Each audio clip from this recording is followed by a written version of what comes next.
It is 1764, and in the respectable drawing rooms and drafty boarding houses of Bath and Bristol, a mild but persistent battle is taking place. It's not about Parliament or the King, not directly anyway. It is about socks, woolen stockings more precisely, or worsted, or silk for those in the upper ranks. The argument is not shouted. It is murmured in sewing circles, whispered behind fans, and recorded in surprisingly detailed household inventories. Georgian England, for all its powdered wigs and stately portraits, was obsessed with hosiery. To begin, you must imagine your feet, encased not in elasticated cotton but in dense wool. There is no spandex, no stretch. A stocking is shaped more by habit than by tailoring. The foot molds to the knit, not the other way around. If the stocking slips or sags, the solution is a garter or a tighter knit or a complaint that echoes in household letters for weeks. In 18th century Britain, socks or stockings were not merely a garment but a marker of morality, class, and health. For men, finely woven stockings declared financial health and social standing. For women, maintaining the cleanliness and stitch of her family's hosiery was an emblem of domestic virtue. And for the poor, a patched sock could spell the difference between warmth and a fever. Hosiery as class indicator. Among the merchant classes, worsted stockings woven from long wool fibers combed and spun tightly offered durability. They were more expensive than homespun and more refined than coarse wool. They didn't itch as much, or so people said. In truth, the feel of worsted wool varied wildly depending on who spun it and where. The Norwich worsted spinners swore theirs was the finest, and by 1740 they had turned it into an industry. Silk stockings, on the other hand, were a luxury few could afford, and often kept locked away for special occasions. Gentlemen might wear them for assemblies or court appearances. But even then, the risk of a run, a pulled thread from poorly trimmed nails made silk both enviable and inconvenient. A ruined silk stocking was not just wasteful, it was undignified. Stockings were thus discussed endlessly in letters, sermons, and even satirical cartoons. To laugh at a man's stockings was to question his sense, his station, and his tailor's skill. A man appearing in sagging hose might be mocked as a footman turned poet, while a woman seen darning too often might be pitied as having married beneath her means. The rise of the stocking frame. The real turning point in the argument over socks, however, came not in parlors but in workhouses and workshops. In 1589, the first stocking frame knitting machine was invented by one William Lee. It was initially met with suspicion and suppressed by the guilds, but by the 1700s mechanized knitting had spread. Towns like Nottingham, Leicester, and Derby became centers of hosiery production. By mid-century, the stocking frame had matured into a sturdy, loud, and contentious tool. Its output was faster, yes, but not consistent. The stocking frame could not shape socks well, which led to flat, ill-fitting pieces that had to be stitched into shape. It was said that these framed stockings were inferior to hand-knit goods, though they were cheaper. Some insisted the frames produced a better weave. Others insisted they caused rashes. The debate ran from barber shops to Parliament. And here we reach the center of the argument, not about socks, but about control. If the frame workers succeeded, traditional hand knitters would lose their livelihoods. Indeed, many did. Women who had earned a shilling here and there knitting in the evenings now found themselves unable to sell at market. Worse, the quality argument became tied to morals. A stocking from the frame, one clergyman wrote, is like a sermon read but not felt efficient, yet without grace. Stocking laws and parish fines. Into this heated woolen atmosphere stepped the law. In several towns, guilds and councils debated ordinances that would limit the use of stocking frames or enforce quality standards. The Worshipful Company of Framework Knitters gained a charter in 1657, but their influence waned as demand grew. Parish leaders debated whether poorer parishioners should receive frame-knitted stockings or hand-knit ones from donations. In 1772, a modest pamphlet appeared in Bath titled A Plea for the Itching Man, on the merits of woolen wear. Its anonymous author, widely believed to be a failed hosier, argued that worsted stockings promoted circulatory virtue and encouraged a stoic resilience in the English temperament. Another pamphlet published the following year refuted these claims with diagrams of blistered heels. What is perhaps most intriguing is how these debates found their way into medical thinking. Physicians at the time frequently attributed ailments such as cold leg, a vague category of complaints including stiffness and swelling, to the wrong type of stocking. Wool retained too much dampness, said some. Silk was too cooling. Linen had unwholesome absorption. And so the prescriptions varied. Wear 2 layers, rub your stockings with vinegar, change them thrice daily, never dry them by fire. The personal side, diaries, darning, and discomfort. Diaries from the period are full of sock-related laments. One Mrs. Margaret Kelby, writing in 1778, notes, "Dear Thomas has torn through another pair this week, and not on account of ill use, I assure you. The weave is poor, and the heels feel rough to the skin." A father writes to his son, "Mind you mend your hose regularly and wear the thicker pair for travel, lest you offend the footman with your scent." Darning, the art of repairing holes with thread and needle, was a near-daily practice for many households. Entire manuals were written on the correct way to reinforce a heel or toe. Darning mushrooms, small wooden tools used to hold the fabric taut, became prized family heirlooms. And yet, amid all this practicality, a sense of aesthetic pride endured. Socks were visible in many social settings. Men's breeches often ended at the knee, exposing the stocking to all. A slouch in your sock was a slouch in your character. So why, you may ask, did the argument about stockings endure so long? Why did it consume ink, labor, sermons, and snide remarks in footnotes? That question has no simple answer. But perhaps, beneath the argument, there was something else, something more foundational being contested. Was this really about socks at all? Or were the stockings a symbol of something deeper in the Georgian mind, perhaps discomfort with a changing world, where machines replaced hands and appearance revealed more than speech? If the first stage of the Georgian stocking saga involved discomfort and dignity, the second delved into the quiet conflict within the walls of domestic life. By the late 18th century, stockings were no longer merely a sartorial concern. They had become a battleground for larger societal shifts between hand and machine, tradition and innovation, domestic skill and industrial might. At the heart of this shift was not just wool, silk, or worsted, but the question of where socks came from. Not merely their geographic origin, though that too would become contentious, but the physical space in which they were produced, the cottage or the factory, the hearth or the frame shop. The invasion of the frame into the home. Although the stocking frame began in workshops, by the mid-1700s it had crept into homes. This process, known as domestic manufacture, was common across England's textile trades. A framework knitter might rent or own a frame and work from a back room or cellar, churning out dozens of pairs per week. The clack of the frame, a sound described as mechanical, loud, and constant, became the pulse of towns like Hinckley, Nottingham, and Loughborough.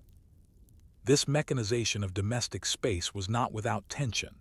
In some households, the frame became a point of contention. Men dominated the operation of frames, while women and children often prepared materials, finished garments, or did the tedious work of seaming the flat-knitted legs into wearable shapes. Though some women ran their own frame shops, many were relegated to auxiliary roles. The home, once a space of handcraft and care, became an extension of the market economy. This shift was profound. A room that once held a cradle and a fire now hosted iron levers and yarn drums. And the socks produced here, cheaper, faster, and widely sold, but criticized by hand knitters and customers alike for their soulless stitch. The average person may not have understood the technical difference between a stocking stitched by hand and one made on a frame, but they could feel it. The elasticity was different. The toe was less forgiving. The symbolism, immense. The Luddites and the sock frame riots. The most well-known reaction to industrial stocking production came decades later with the Luddite movement. But long before the Luddites began smashing frames in the early 1800s, hosiery workers were already uneasy. In 1779, in the village of Arnold near Nottingham, the earliest known attacks on stocking frames occurred. A group of disgruntled knitters, incensed by wage reductions and poor quality output, destroyed over 100 machines. It was not an isolated incident. By the 1780s, similar frame-breaking events were reported in Leicester and Derby. These weren't mindless acts of rage. They were carefully planned, often at night, with frame breakers using hammers and fire to disable the machines. These tools, called eunuchs, in honor of a legendary anti-frame figure, were kept hidden under floorboards and in hedgerows. The attackers were driven not only by labor disputes, but also by pride in their craft. It was a moral fight as much as an economic one. Stockings were seen as personal, woven into the very skin of the person wearing them. To produce them with indifferent machinery was to cheapen the garment and its wearer. How the government reacted? Harshly. Unsurprisingly, Parliament did not view this with sympathy. In 1812, as Luddite unrest grew, the Frame-Breaking Act was passed, making the destruction of stocking frames a capital offense. It was a law born out of earlier tensions, those same quiet grumbles that had begun with stocking disputes decades earlier. The act, officially titled an Act for the More Effectual Punishment of Persons Destroying or Injuring Any Stocking or Lace Frames, was passed swiftly. It imposed death for anyone caught damaging frames. Ironically, it didn't solve the problem. Sock prices remained volatile, quality remained questionable, but the factories continued to grow. What had once been a disagreement between hand knitters and framework knitters had now become institutionalized. And yet, as often happens in history, while Parliament debated frames and factory owners consolidated power, the more subtle impact was happening inside households. Domestic labor and the gendered sock. Perhaps nowhere was the stocking debate felt more intimately than in the roles it assigned to women.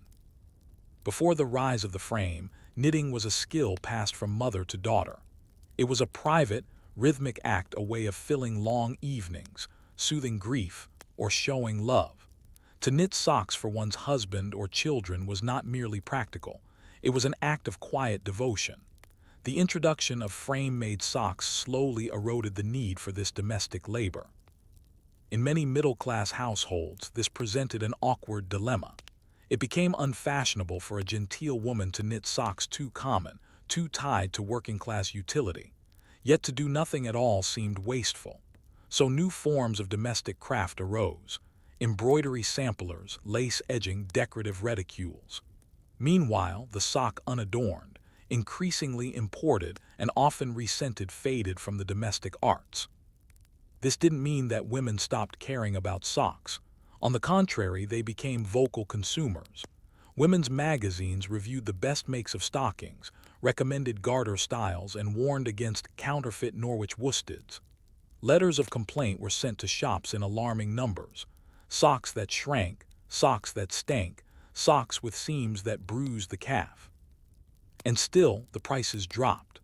The poor could afford socks for the first time, though they might wear the same pair for months on end, darning and redarning the threadbare heel. The forgotten stories, parish gifting and charitable socks. In Georgian England, charity often took the form of garments. Churches and almshouses distributed clothing to the destitute, particularly in colder months. Stockings, being essential for health and decency, were commonly given. But not all stockings were created equal. Poorer recipients often received coarse homespun wool, patched many times over.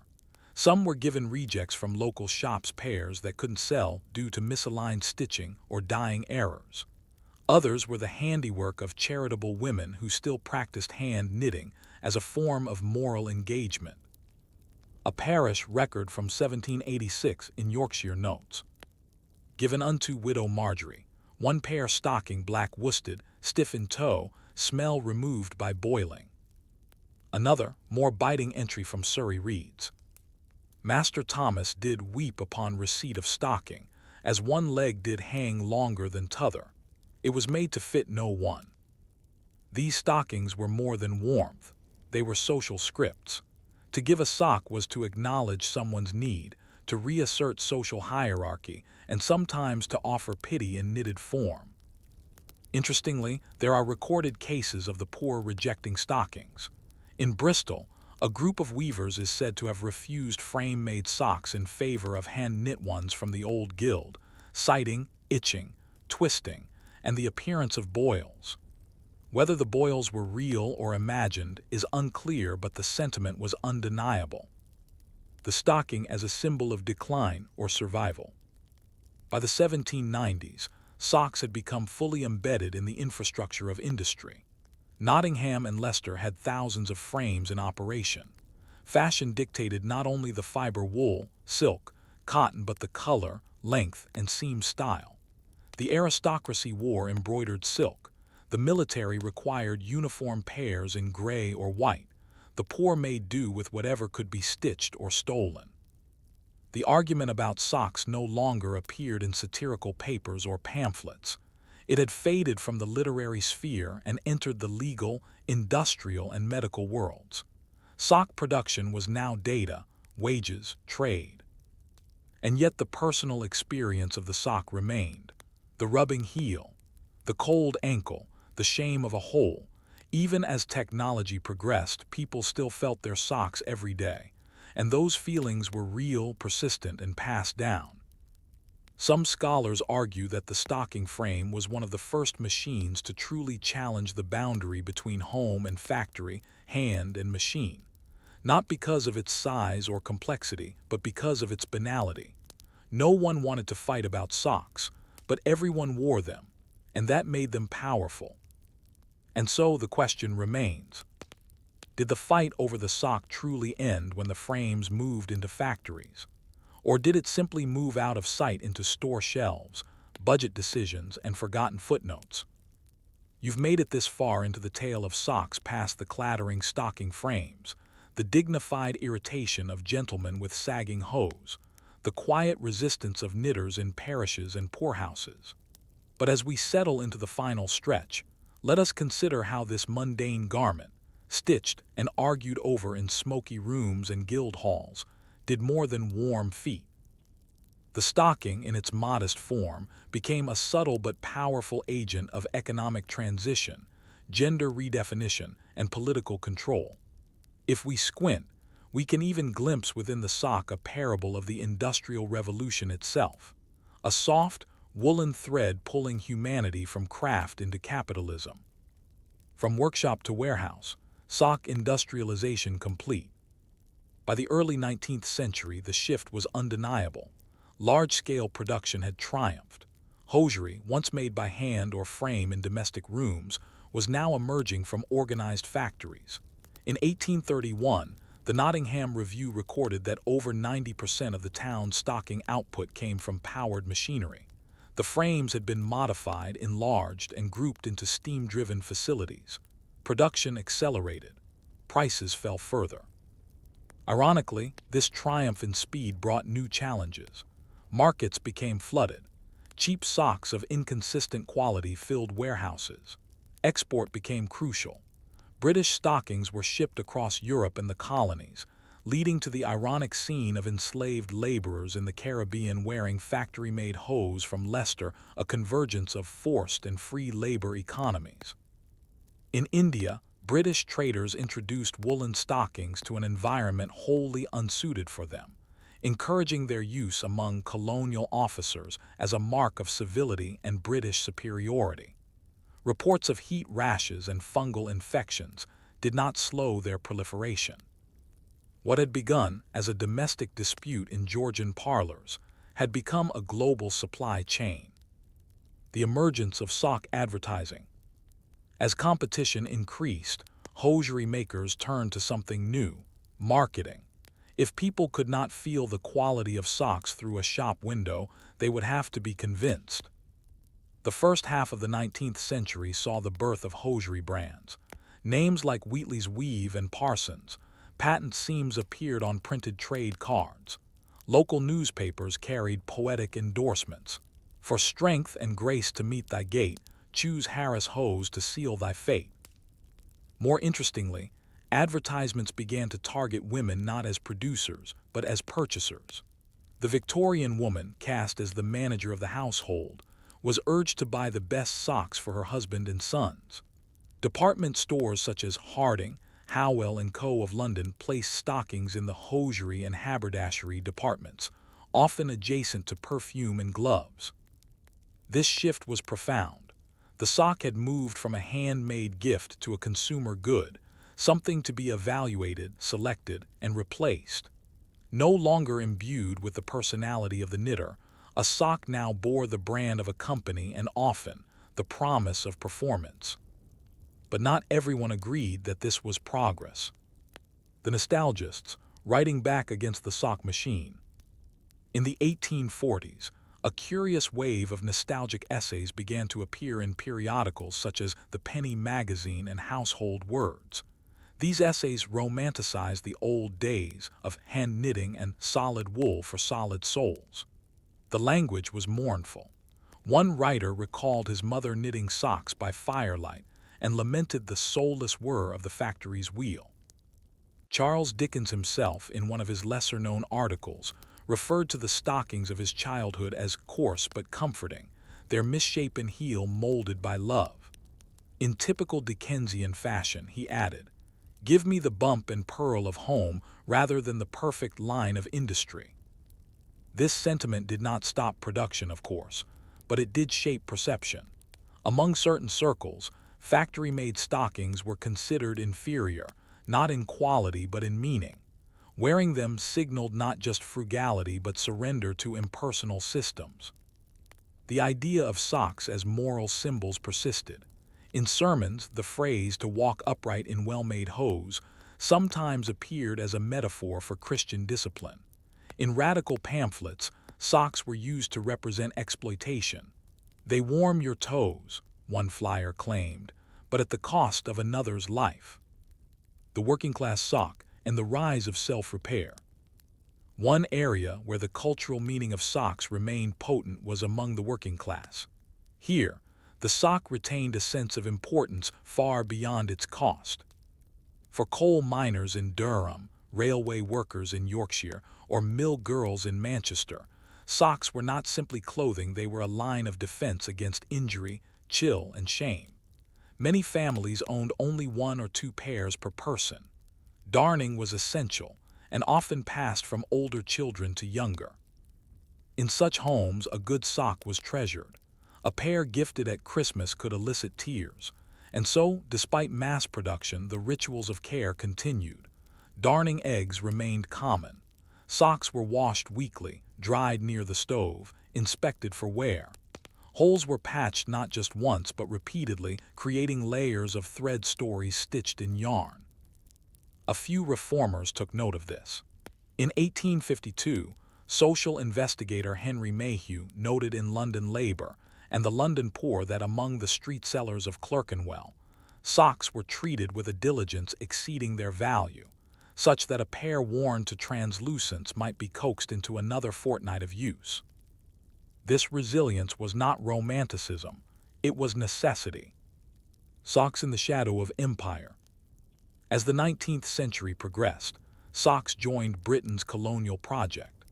The British Army issued standardized woolen socks as part of military dress, though these varied wildly in quality depending on contract suppliers. Soldiers in India and Africa often suffered fungal foot infections from heavy wool in humid climates.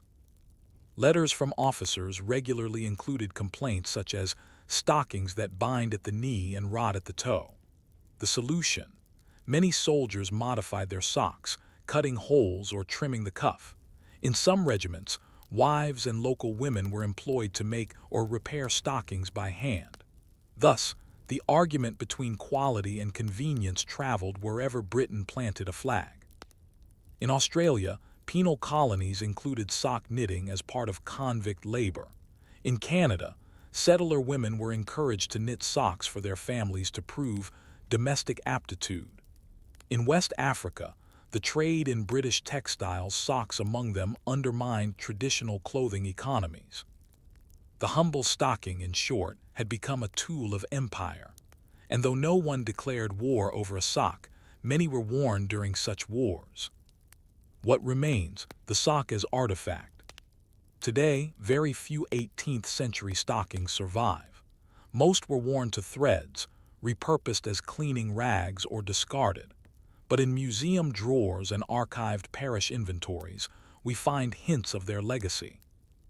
At the Museum of London, a pair of child stockings made of faded wool with carefully darned heels rests in a glass case. The label notes, C 1780, believed to be hand-knit, found in river mud. There is no story with them, but you can imagine it. In the Victoria and Albert Museum, a fragment of a stocking frame sits idle, its gears locked forever in pause. It is not much to look at wood and rust, but beside it is a pamphlet, faded ink on yellowed paper, a treatise on the correct tension of thread for the making of hosiery, 1774. A boring title, but inside, passion, precision, care. And in an attic in Nottingham, a woman once wrote in her diary, "I have mended Thomas' stockings again. He says they itch, but I say let them remind him he is warm." That is what remains. Final reflection. When we think of revolutions, we think of flags, cannons, and declarations. Rarely do we think of socks, but history is not just made in courts and battlefields. It is shaped in parlors, stitched in kitchens, worn through shoes. The stocking wars of Georgian England were never really about socks. They were about people, how they worked, loved, adapted, and endured. And perhaps the most curious thing is this. Despite all our machines and materials, despite innovations in spandex, synthetics, and seamless knitting, we are still losing socks today. Still grumbling about fit and stretch. Still buying too many. Still patching them when we can't afford new ones. The sock, it seems, is still arguing with us. Close your eyes and picture London in the 1600s, not the London of the plague or fire, though those events haunt the background, but a quieter, slower London. A city of damp stone walls, smoky hearths, and low ceilings. A place where the contents of your cupboard said nearly as much about you as the contents of your mind. And in this world of ink-stained ledgers and cautious inventories, one object stands out in frequency and frustration: the humble teaspoon. For a modern listener, the teaspoon may seem too small to carry the weight of narrative. But in 17th century England, it was a symbol of status, domestic order, and in some cases, low-level household crime. Teaspoons made of tin, pewter, silver, or bone were measured, recorded, stolen, lost, and replaced with obsessive regularity. This story begins not in the kitchens of the great houses, but in the cramped offices of probate courts and parish record keepers, where clerks bent over fatting pages, carefully cataloging the estates of the dead. And always, without fail, 12 teaspoons, slightly mismatched, tarnished. The rise of domestic inventory culture. The 1600s saw a surge in record-keeping among the English middle and upper classes. Whether due to Puritan discipline, growing legal formalism, or the ever-present anxiety of mortality, household inventories became increasingly detailed. These documents were often compiled after a death, as part of the probate process. They served to establish the value of the deceased's goods, ensure fair inheritance, and satisfy debts. What began as a practical necessity gradually took on cultural significance. By the 1660s, inventories included not just furniture and livestock, but also cutlery, crockery, linens, and most curiously, individual spoons. Why? Because spoons were surprisingly valuable. A silver spoon could cost the equivalent of a week's wages. A pewter one might be worth less, but was still significant to families of modest means. Teaspoons, in particular, gained prominence due to one important development: the rise of tea itself. The spoon meets the leaf. Tea arrived in England in the mid-17th century, first as a medicinal curiosity, then as a fashionable indulgence. Catherine of Braganza, wife of Charles II, is often credited with popularizing the beverage at court. With tea came ceremony, and with ceremony came tools: fine china, sugar nippers, and teaspoons. The teaspoon was not just a measuring device, it was a signal. To possess a matching set of teaspoons suggested refinement and respectability. Tea drinking became a performance of class, and every participant had a roll, a cup, and a spoon. But while tea sets became symbols of status, they also became the subject of suspicion. The more valuable the items, the more likely they were to vanish. Theft of spoons, particularly silver ones, became so common that it earned a nickname in some households: the quiet exchange. That is, a guest or servant would exchange the spoon for the space in their pocket. The problem of matching sets. An enduring theme in inventories was the difficulty of maintaining complete sets. One might see entries such as 11 silver teaspoons, 1 missing; 12 spoons, 2 of horn, rest unknown metal; 6 spoons all bent. There were no standard sizes or styles. A teaspoon from one silversmith might not match another. As sets wore down or were broken, households had to make choices: replace the missing pieces at cost, downgrade to pewter at shame, or try to disguise the mismatch with varying success. This led to the phenomenon of deceptive matching, placing the mismatched spoons at the bottom of the sugar bowl or serving guests only with the intact ones. In letters from the period, we find references like, "Mrs. Apply had me to tea again. I was given the bent spoon." These were not frivolous concerns. Hospitality was a serious business, and the quality of your spoons reflected the quality of your home and, some argued, your soul. The spoon in court. Spoons even appeared in legal records. Theft cases involving spoons were common in the assize courts. Servants were frequently accused of pinching teaspoons and reselling them at market stalls or to traveling traders. Silver spoons bore hallmarks that could trace them to their original owners, and in some cases, this evidence was used in prosecution. One 1672 case from Middlesex tells of a maidservant named Anne Godfrey who was charged with stealing 3 silver teaspoons from her employer. She claimed they had been misplaced during a large tea gathering. The judge did not believe her. She was sentenced to public whipping, harsh by modern standards, but common for theft at the time. These small thefts were often driven by desperation, but they were also symbolic of a broader mistrust between employers and servants, hosts and guests, wives and husbands. The teaspoon, you see, could go missing without notice, and so it became a quiet measure of honesty. The spoon as a family heirloom. Despite their small size, spoons were sometimes passed down in wills. A grandmother might leave my 6 teaspoons to be shared among my daughters, or a father might bequeath my silver-stemmed spoon to the eldest son, in memory of my mother. These gifts were rarely practical, they were deeply sentimental. A well-worn spoon could bear the thumbprint of decades. In one family archive, a child's teaspoon with a curved handle, likely bent for ease of feeding, is preserved with a note: "Bent by my grandfather's hand for me." Thus, the teaspoon straddled the line between commodity and relic. It was both a tool of the table and a vessel of memory. The spoon makers and their struggles. The production of teaspoons was no small affair. Silversmiths in London formed guilds to regulate quality and trade.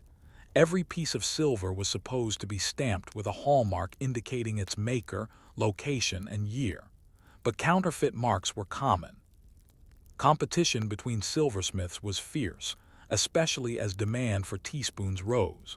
Some adopted unique styles: twisted stems, engraved bowls, initials as a kind of branding. Others churned out plain, utilitarian spoons for middle-class customers.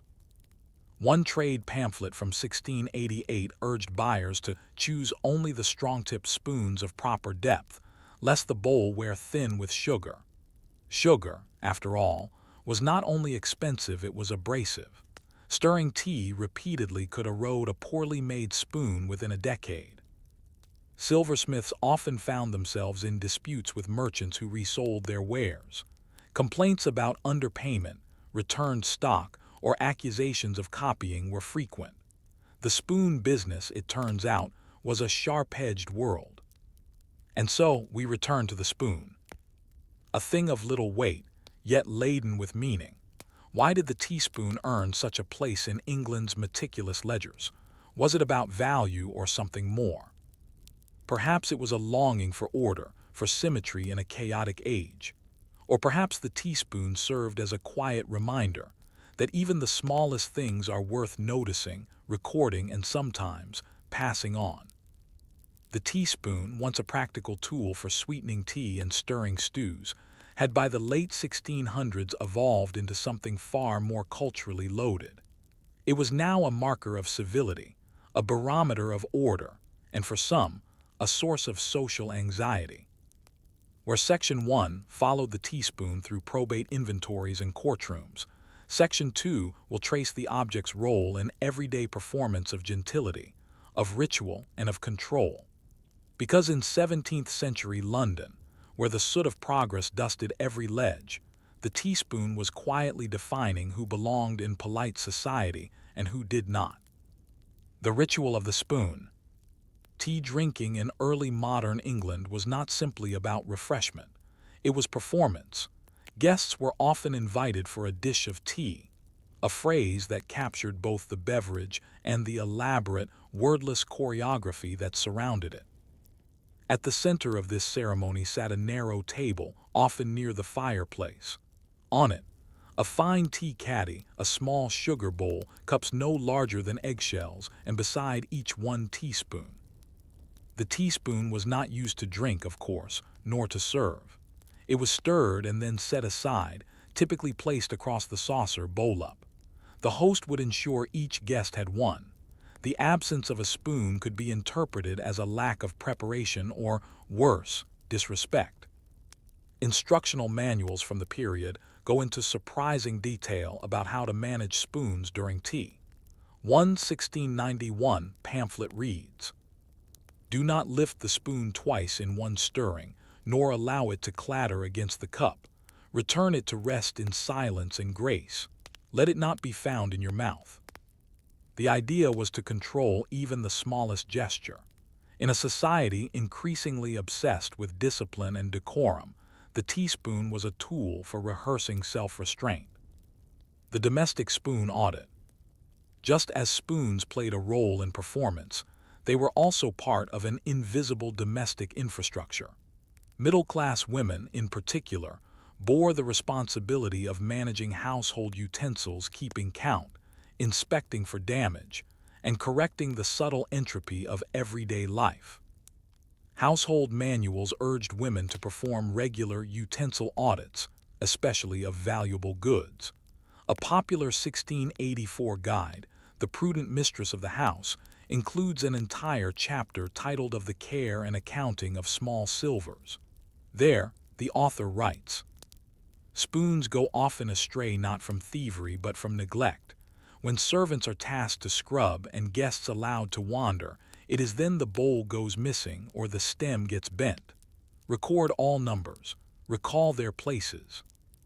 Some households even kept a spoon ledger, a handwritten list of spoons by type and value. One surviving example from 1693 lists: 4 teaspoons, silver floral crest, wedding gift. 2 teaspoons, horn, chipped, kitchen use only. 6 teaspoons, pewter, guest table. 1 broken spoon, awaiting mending. Spoons were not only stored, they were locked up. Many tea caddies included a separate compartment for teaspoons, secured with a tiny key. A gentlewoman might wear that key around her neck, discreetly ensuring no unaccounted-for spoons walked away in coat pockets. And yet they still did. Spoons and the servant question. Nowhere was spoon management more fraught than in the relationship between mistresses and their household staff. Servants handled the cleaning, setting, and storing of spoons, which placed them in close proximity to items both valuable and easily lost. As discussed in Section 1, theft was a frequent accusation, but more often it was suspicion unproven, quietly seething. A chipped or missing spoon might cause nothing more than a frown, or it might ignite a chain of mistrust, culminating in dismissal. Instructions to housekeepers often included specific practices to prevent spoon mishaps. Count all spoons after gatherings. Never allow a servant to clear the tea table alone. If a spoon is damaged, make a note and question the responsible party immediately. This surveillance contributed to what one historian calls the silver tension of early modern homes. Trust was critical, yet fragile. Spoons, small and easily overlooked, became proxies for honesty. Interestingly, not all servant-related spoon incidents were about theft. Many recorded cases involved accidental damage. Bent stems from scrubbing too hard, bowls burned when placed too near the fire, or pieces dropped down drains. In one letter from a woman in Clerkenwell to her sister in 1699, we read, "Agnes did crush the tip of father's teaspoon when cleaning the sideboard, though she insists it was not her fault. I find the air of contrition insufficient." Spoons were emotional. Children and the learning spoon. The teaspoon also appeared in the education of children, not only as a utensil, but as a teaching tool. Wealthier households often gave their children a learning spoon, typically a smaller, thicker version of the household set. This item served multiple purposes. It allowed children to eat on their own without damaging fine silverware, and it taught proper table behavior. Spoons were given as christening gifts engraved with initials or family crests. These gifts marked not just a birth, but a continuity of lineage. To receive a silver spoon at birth was both blessing and burden, a token of privilege, and a reminder to uphold the family name. The phrase "born with a silver spoon in one's mouth," though older in origin, gained renewed usage during this period, especially in satires mocking the idle wealthy. In one 1685 poem, "His cradle rocked with coin and tune, and fed with pride and silver spoon." The teaspoon in this context reinforced hierarchies. Its very presence implied belonging to a world where manners, inheritance, and polished metal mattered deeply. The lost spoons of the city. Despite all attempts at control, teaspoons disappeared at an astonishing rate. Street sweepers reported finding them near gutters. Ragmen who purchased scrap metal often acquired dented spoons along with old buckles and buttons. Peddlers resold them, sometimes sanded down to remove hallmarks. The London Gazette occasionally printed notices about missing cutlery. Lost, one silver teaspoon with monogram TH upon bowl, last seen in the dining parlor of Mr. Thomas Hewitt, 14 January. Generous reward for return. But most lost spoons were never reclaimed. They became, like so many artifacts of daily life, part of the city's invisible sediment, buried in midden heaps, tucked into cracks between floorboards, or dropped along the banks of the Thames. Even today, mudlarks searching the river's edge sometimes uncover pewter or copper alloy spoons from this period. Worn, bent, but unmistakably teaspoons. Markers of lives once lived with an attention to small, glittering things. So we ask again, why such reverence for the teaspoon? Was it about value or vanity? Or was it the comfort of order in a world whose structure often slipped through one's fingers like so much sand or sugar? We are left to wonder whether the teaspoon, in its quiet persistence, was less about tea and more about time. The effort to pause it, to portion it, to polish it into something manageable. Now that we've stirred our way through inventories, domestic rituals, and the quiet drama of spoon-led suspicion, we come to the final part of our tale. Here, the teaspoon story stretches beyond its original material form and begins to live in metaphor, memory, and even museum drawers. It continues long after the ledgers are closed, and the pewter bowls have dulled with age. In 17th century London, the teaspoon helped to define not just the household, but the idea of household order. It shaped how people saw each other and how they saw themselves. But what happened after its golden age? Did the teaspoon fade into mere cutlery, or did it, like so many unassuming artifacts, transform into something quietly powerful? Let's trace the spoon's passage into the modern world and explore how its smallness helped it survive and symbolize so much. Spoons in the wake of empire and industry. By the early 18th century, as Britain expanded its colonial grip and industry reshaped its cities, teaspoons were being produced at scale. The Industrial Revolution made spoons cheaper and more consistent, rendering them more accessible to the middle and even working classes. Factories in Birmingham and Sheffield cranked out thousands of spoons a week, stamping them from molds and polishing them by machine. The artisan silversmith who once carefully engraved initials or floral patterns on teaspoons was increasingly replaced by industrial processes. Even so, people still recorded their spoons in inventories, though more often now in bundles. 24 teaspoons, silver, factory-made, tarnished at edge. 6 teaspoons, Sheffield plate, serviceable. What had once been lovingly detailed, each spoon weighed, counted, and described, was now measured in dozens and replaced as needed. The shift was subtle but significant. It paralleled broader changes in British life, the move from individuality to uniformity, from household autonomy to market dependence. And yet the teaspoon refused to vanish entirely into anonymity. In homes and courts, it retained its role as an index of civility. To possess a matched set was still meaningful. To misplace one was still worth a frown. Theft cases involving teaspoons remained common into the Victorian period. The court records may no longer use the poetic phrasing of their 17th century predecessors, but the message was unchanged. Small things still mattered. The spoon as symbol in Victorian and Edwardian literature. By the 19th century, the teaspoon had taken on a new kind of role, not just in kitchens and courtrooms, but in language. It became a metaphor, a motif, even a joke. Writers used it as shorthand for middle-class respectability, bourgeois fussiness, and the rituals of proper society. Charles Dickens, always sensitive to objects and their meanings, describes households in Bleak House and Our Mutual Friend, where silverware is counted and recounted, where the status of a tea set or a sugar spoon becomes a kind of character in itself. In Elizabeth Gaskell's Cranford, the lady's anxiety over losing a spoon is played for quiet comedy.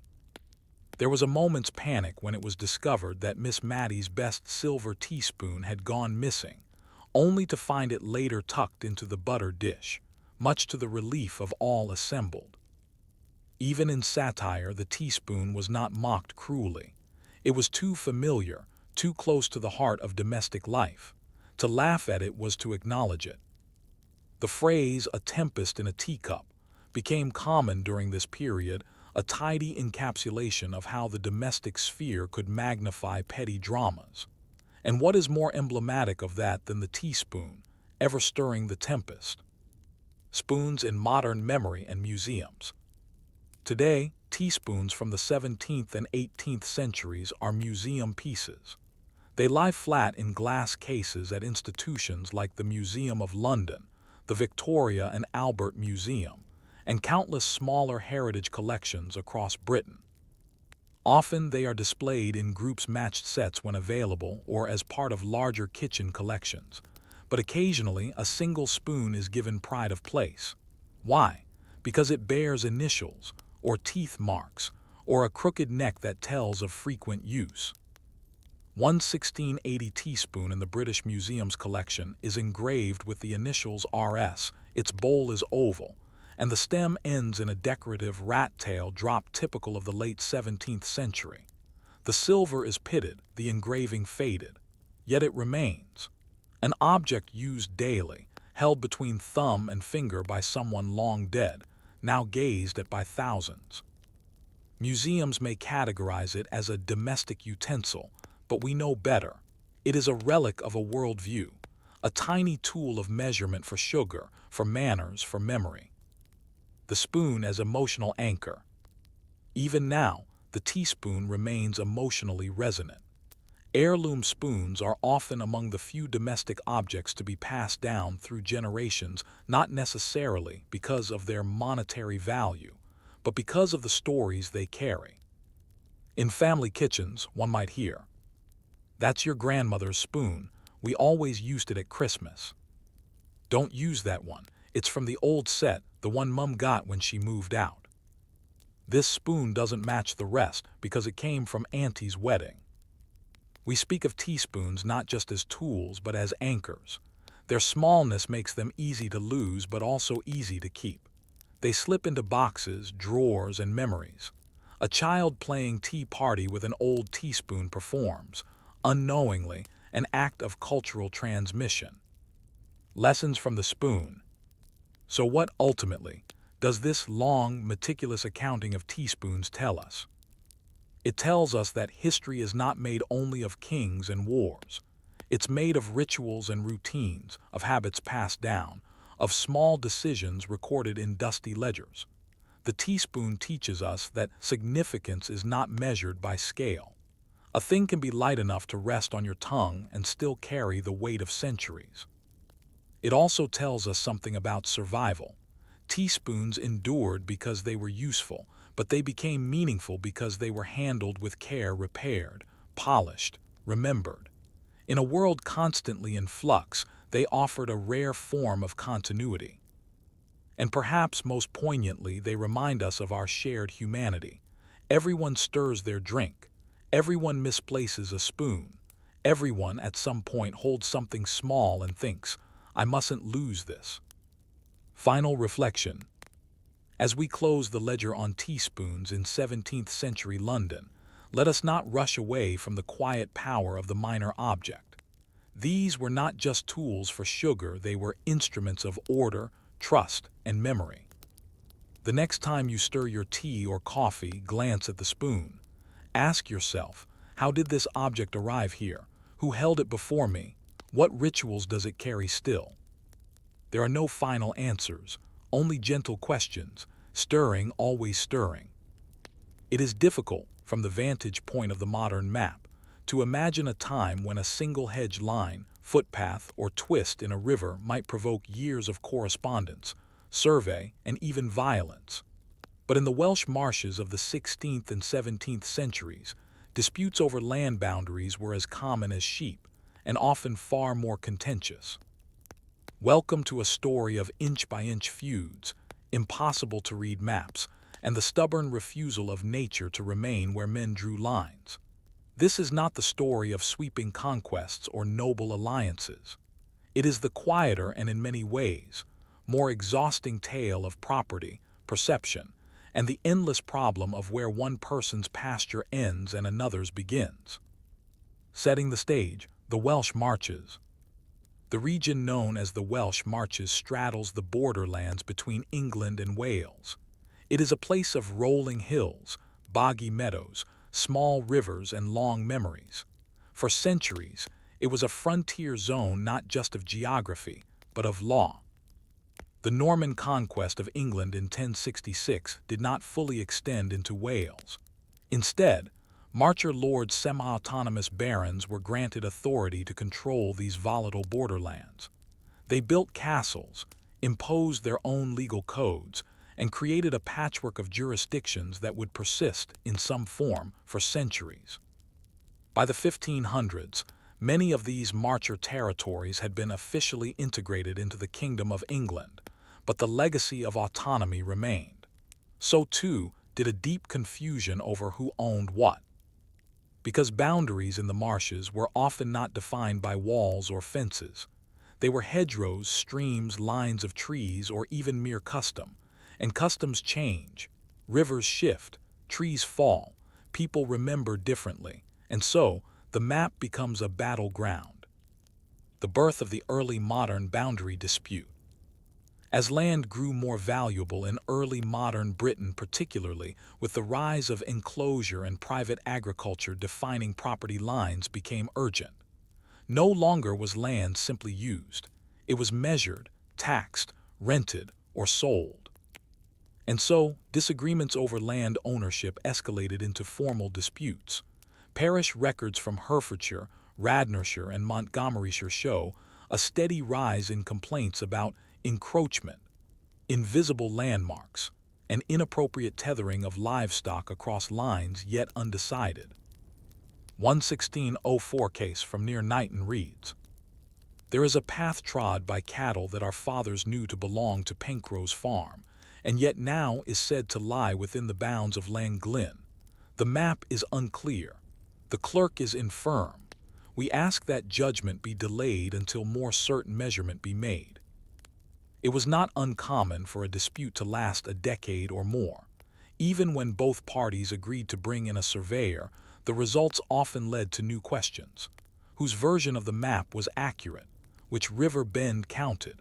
And what if the river had changed since the last certain measure? The answer: more paperwork, more maps, more dispute. The problem of the marsh: fluid boundaries in a wet world. Marshland does not behave the way most land does. It moves. It floods. It swallows fence posts and reveals old stones. And in the borderlands of Wales and England, much of the contested land was marshy. This presented obvious challenges. If your pasture was defined by the stream as it flows to the elm tree, and that stream had shifted course, who then owned the sliver of grass between old flow and new? One infamous case, known to local historians as the disagreement of the Double Brook, occurred in 1622 near Prestoney. Two families, Llewellyn and March, claimed rights to a stretch of boggy field used for grazing. The original deed referred to the dry land up to the second brook. Unfortunately, heavy rains had created a third brook, and no one could agree whether the second brook was the one that had vanished, the one that remained, or the new one altogether. The matter went to court. 3 surveyors were hired, each produced a map, none matched. In the end, the case was not resolved. The land was declared unmeasurable and unprofitable. It was left to thistle and argument. Mapping the unmappable: early surveying efforts. Early modern mapmakers did not have GPS, satellite imagery, or even reliable compasses. Surveying was often done on foot, with measuring chains and long wooden rods. 2 men might walk the edge of a property while one took notes and the other counted paces. The results were often charmingly imprecise. From the old oak to the stone where John fell. Thence to the bend in the road where sheep gather. Across the hollow marked by owls. Maps were hand-drawn, usually on parchment or paper, and frequently annotated with sketches of trees, buildings, or fields. Proportions were rarely accurate. North might not be at the top. One map from 1598 in the Marches simply orients itself towards the church, as God sees it. For smallholders, these maps were symbols of legitimacy. To hold a map, even a poor one, was to hold proof of land. Yet when maps conflicted, which should prevail? Local courts often gave preference to the older map, or to oral testimony, which led to another kind of uncertainty. A parish elder might be asked, "Did your grandfather say the hedge ran past the ash or before it? Was it 3 trees to the stone, or 4? You can imagine the confidence with which someone might answer, and the equally confident contradiction that would follow. The human cost of unclear lines. Boundary disputes were not just legal abstractions. They affected lives, livelihoods, and communities. A tenant farmer might be evicted because his lease was invalidated by a redrawn map. A widow might lose grazing rights because a river shifted 10 feet. In one recorded incident from 1615, a feud over a barley field near Clun escalated to physical violence. 2 families disputed whether a low earthen ridge was the true border. One night, the ridge was flattened. Days later, 2 men were injured in a brawl. The The court fined both families and ordered a new boundary stone to be placed only for it to vanish within a year. Children grew up hearing stories of which trees used to be ours. Marriages were postponed over unclear land transfers. A single stone wall might be the source of suspicion for generations. The cartographer's dilemma. Amid this confusion, some men tried to bring order. Cartographers, some trained, some self-declared, took to the marches with compasses, levels, and ink-stained fingers. One such figure, Thomas Raleigh, left behind a collection of boundary maps dated between 1642 and 1658. They are beautiful, neatly labeled, with compass roses and flowing rivers inked in blue. But the notes in the margins tell another story. This fence may no longer exist. Stream has twice changed since last measure. Local tenant disputes this line, claims it is a hedge, not a wall. Raleigh's frustration is evident. In one case, he drew two maps for the same boundary, one for each side. Both were signed and sealed. Both claimed to be true. And so the dilemma remained. Was the map truth, or just opinion dressed in ink? As we reach the edge of this first section, a thought lingers. Was the boundary ever really about land? Or was it always about something else: control, identity, memory? If a tree falls and a stream shifts, does the past shift with it? In the Welsh Marches, perhaps the true border was never on the map, but in the minds of those who argued over it. In the quiet corners of 17th century Welsh border towns, near hearths, beneath low timber beams, in the back pews of parish churches, land disputes simmered endlessly. But they were no longer just arguments between neighbors over where a stream had crept or a stone had fallen. By the mid-1600s, these disagreements had become more formalized, bureaucratized, and litigious. This section follows the transformation of boundary disputes from oral squabbles and scuffed hedgerows into ink-soaked affairs waged with parchment, precedent, and parliamentary appeal. The marshy uncertainty of land rights turned into a legal labyrinth, one that absorbed years of effort and cartloads of coin, all in pursuit of a line on a map. It was, quite literally, the politics of place. The rise of the legal boundary complex. The expansion of English common law throughout Wales in the wake of the Laws in Wales Acts 1535-1542 brought with it a new legal framework for managing property. This meant that long-standing verbal agreements and ancestral customs, once sufficient to maintain the peace, were increasingly supplanted by written leases, legal deeds, and sworn affidavits.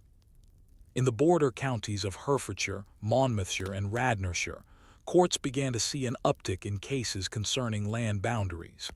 These weren't dramatic courtroom dramas. More often, they were months-long processes requiring depositions, land walkings, and endless copying of documents.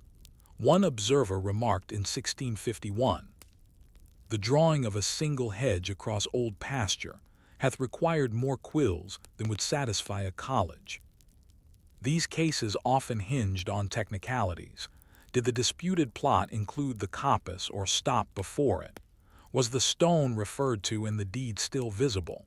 Did the phrase "to the west of the mill stream" include the mill itself? It wasn't uncommon for the documents to contradict one another.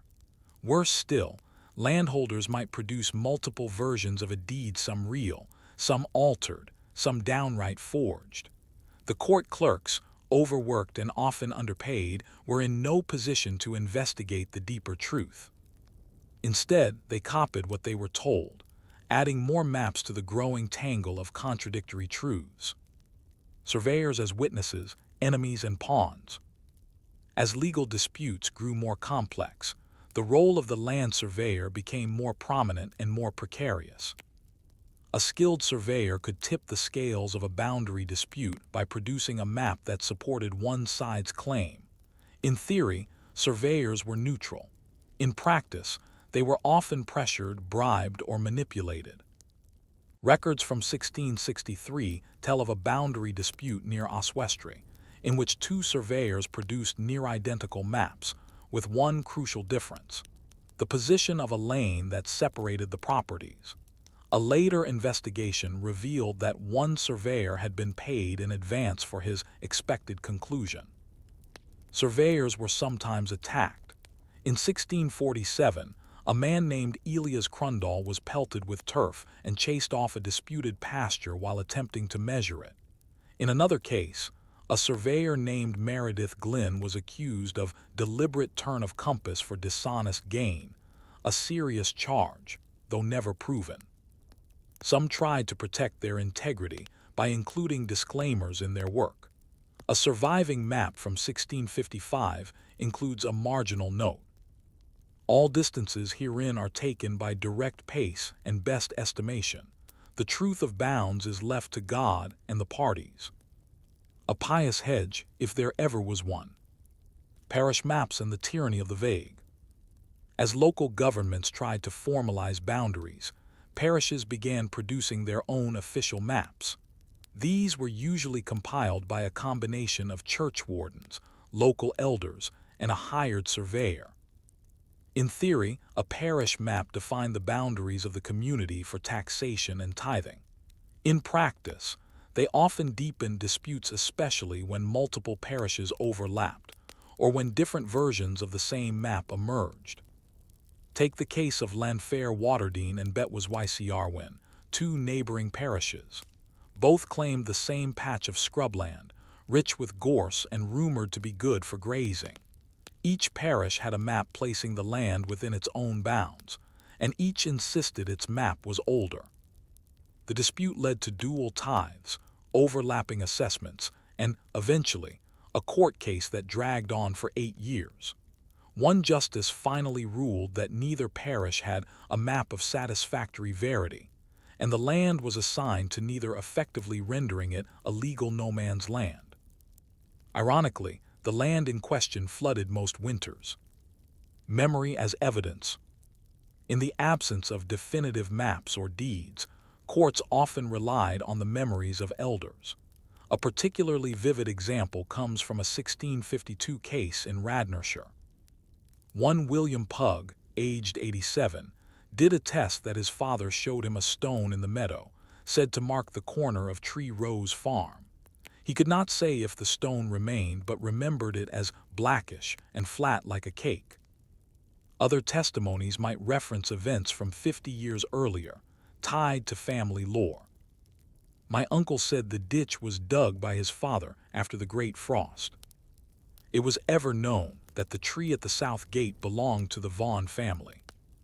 The cows of Bryn Farm never grazed past the third stile. These statements were delivered with confidence, but little corroboration. Nonetheless, in the absence of physical proof, they were often accepted, especially if the speaker was considered a man of standing. What emerges is a legal system that tried to quantify the unquantifiable. Memory, tradition, soil soaked in claim and counterclaim.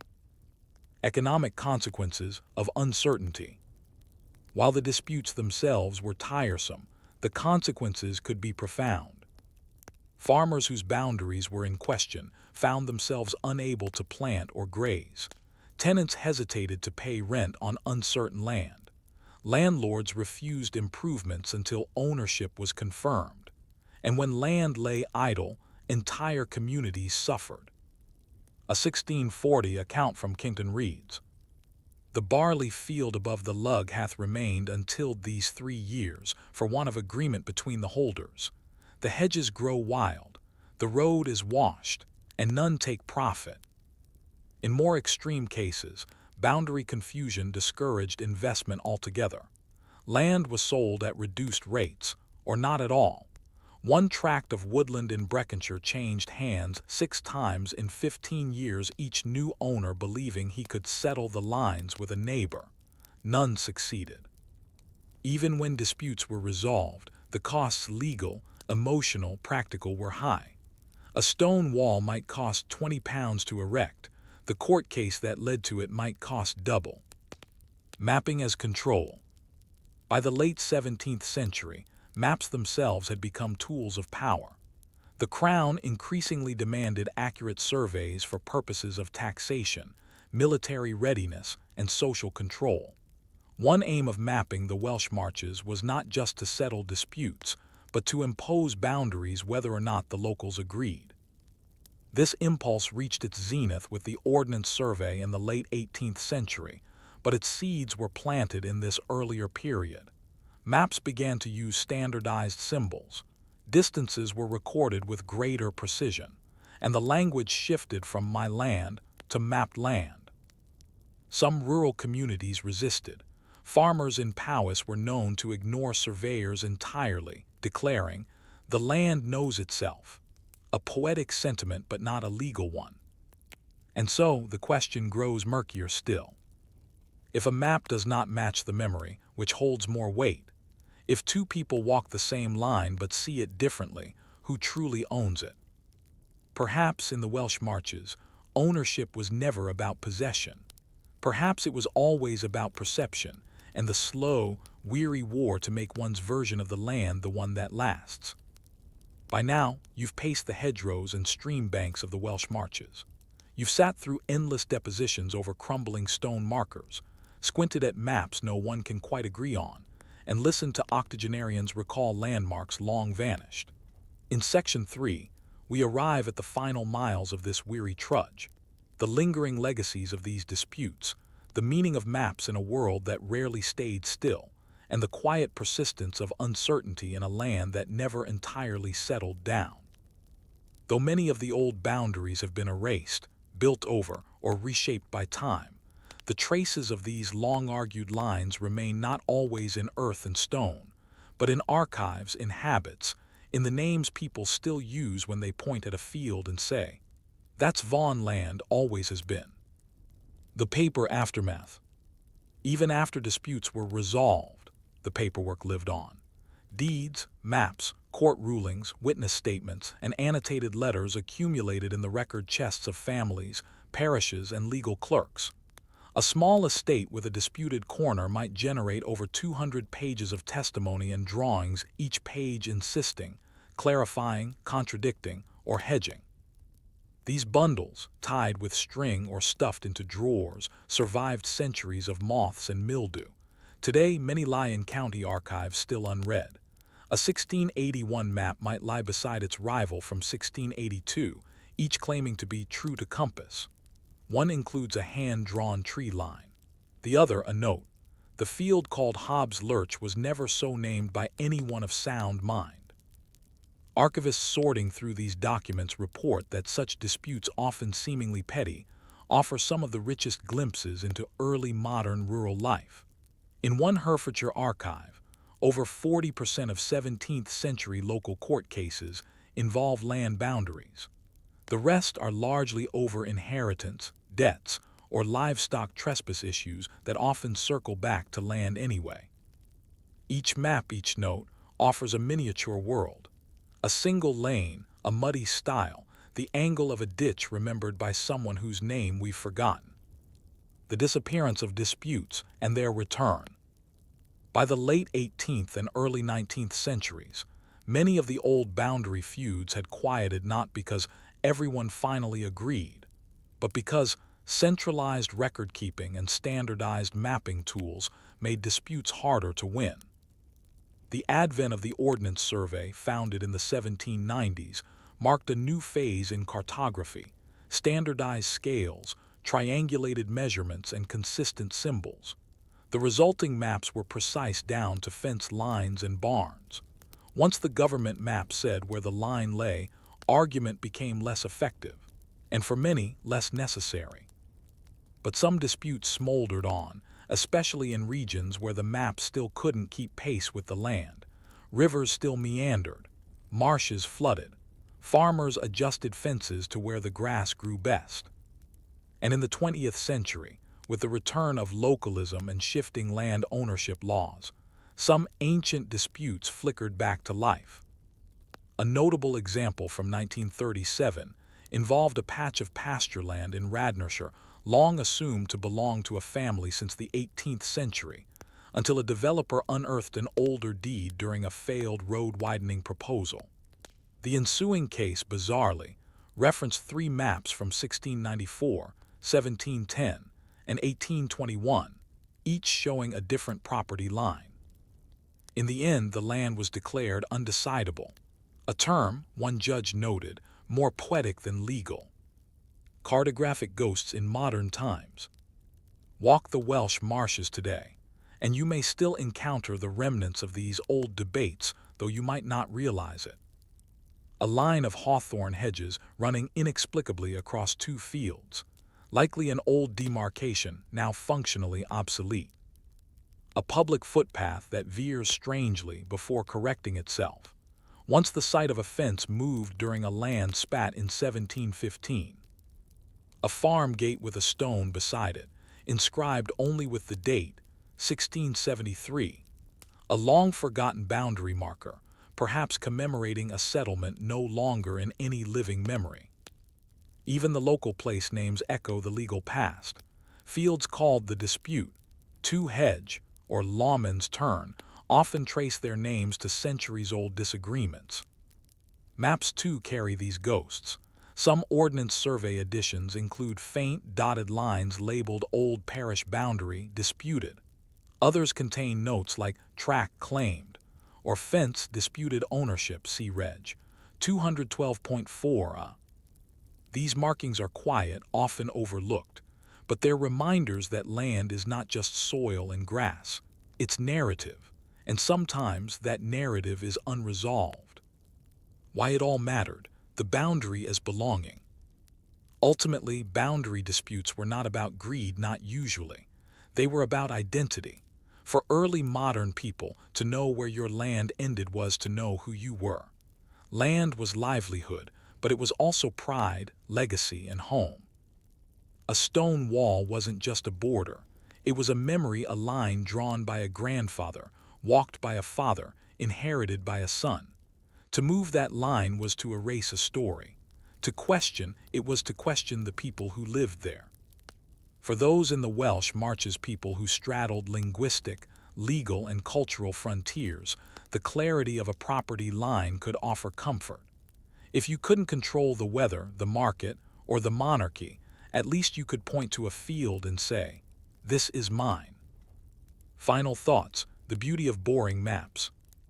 It's tempting to view these disputes as petty, even comic, and they were sometimes, but they were also human. A hedge may not seem heroic, but the effort to preserve it, to define it, to defend it over generations, that is a kind of heroism. A slow, stubborn kind. The maps left behind by these conflicts are not beautiful in the artistic sense. They are blotchy, smudged, filled with squiggles and misspellings, but they are beautiful in intent. Each one is a person's attempt to capture the land as they understood it, to draw meaning from the ground beneath their feet. And in that effort, tedious, precise, often ignored, we see something enduring, the need to make sense of where we are. Final reflection. Not all boundaries are bad. Some simply tell us where we end and another begins. But what happens when that line moves or never existed in the first place? And if we keep walking a disputed path long enough, does it matter who drew it first, or only who walks it now? In the golden age of Dutch trade, when Amsterdam's canals bustled with ships bearing spices, silks, and secrets, a quieter crisis was growing in the storerooms and cellars of the book trade. Not one of censorship or ban titles, though those had their place, but of humidity, rot, and an almost invisible foe, mildew. This is not a tale of daring publishers or philosophical revolutions. It is the slower, duller story of moisture and margins, of merchants struggling to protect knowledge in a country that, despite all its clever dikes and windmills, could never quite keep the damp at bay. It is the story of mildew and merchants in the Dutch Republic, and their long, uneventful, yet urgent war against decay. Setting the scene, the Dutch Republic ca. 1650. The mid-17th century was a high point for the Dutch Republic. Its maritime empire spanned from Suriname to the Spice Islands. Its cities Amsterdam, Leiden, Rotterdam were filled with thriving marketplaces and the clatter of presses. It was a place where trade met scholarship, and paper was currency in more ways than one. Books were big business. The Dutch printed in multiple languages and exported titles across Europe. Their reputation for freedom of the press made them attractive to French Huguenots, English dissenters, and radical philosophers. Yet even as they printed the words of Spinoza, Descartes, and Grotius, publishers faced an earthly threat that no censorship board could equal. Because books, it turned out, were particularly susceptible to mold. Why damp was a problem, and a persistent one. The Dutch climate was and remains damp. The proximity to water, the heavy rains, and the often subterranean storage methods meant that books made from paper, glue, and leather were constantly at risk. Mildew is not dramatic. It doesn't burst in or leave visible holes. It appears first as a musty scent, then as a faint discoloration, a fuzz, a bloom. If left unchecked, it softens pages, warps covers, and ultimately renders texts unreadable. It made books unsellable long before it made them unreadable. Merchants of the era knew this well. Letters from Amsterdam booksellers to their clients in London, Paris, and Hamburg are filled not just with lists of titles but assurances about condition. The folios of Tacitus arrived with only light yellowing at the spine, and no scent. Please note the bound copies of Erasmus are in clean and unoffensive state, with no trace of damp. The shipment has passed through a foggy crossing. I suggest airing the crates at once. Some merchants went so far as to warn their customers not to store the books in basements or near kitchens. One pamphlet printed in 1667 advises readers to keep their books in airy place, free from coal smoke, and with light to warm the corners. But this was easier said than done. The architecture of mold. Part of the problem was structural. Dutch warehouses were built close to the water. Some were partially sunken. Many had no insulation. Books were stacked in crates, sometimes bound in damp leather or wrapped in parchment that retained moisture. Leiden, home to one of Europe's greatest printing presses, was infamous for its dank basements. In 1659, a merchant named Pieter van Blokland wrote, "The rot begins beneath the title pages and works forward. The folios curl. The margins blacken. I have tried charcoal. I have tried vinegar. Nothing halts it." Some shops tried to adapt. Shelves were raised on bricks. Sails were hung to absorb moisture. Windows were wedged open even in winter. One bookseller went so far as to line his store with tin sheeting, a solution that reduced rot but made the place unbearably cold. The city of Haarlem attempted to regulate the issue. In 1673, its book merchants' guild issued guidelines on storage conditions, suggesting minimum elevation from ground level and periodic airing. Compliance was optional. Few complied. Because damp wasn't just a nuisance, it was the norm. The science of spoilage, such as it was. While modern mycology was still centuries away, 17th century scholars were keen observers. They knew mildew spread in humid environments and that it could jump from one book to another. Some hypothesized it was carried by insects. Others believed it emerged spontaneously from spoiled glue. In Leiden, a university lecturer named Arnoldus Clusius conducted experiments by placing books near hearths, under thatch, and submerged briefly in brine. His notes survive.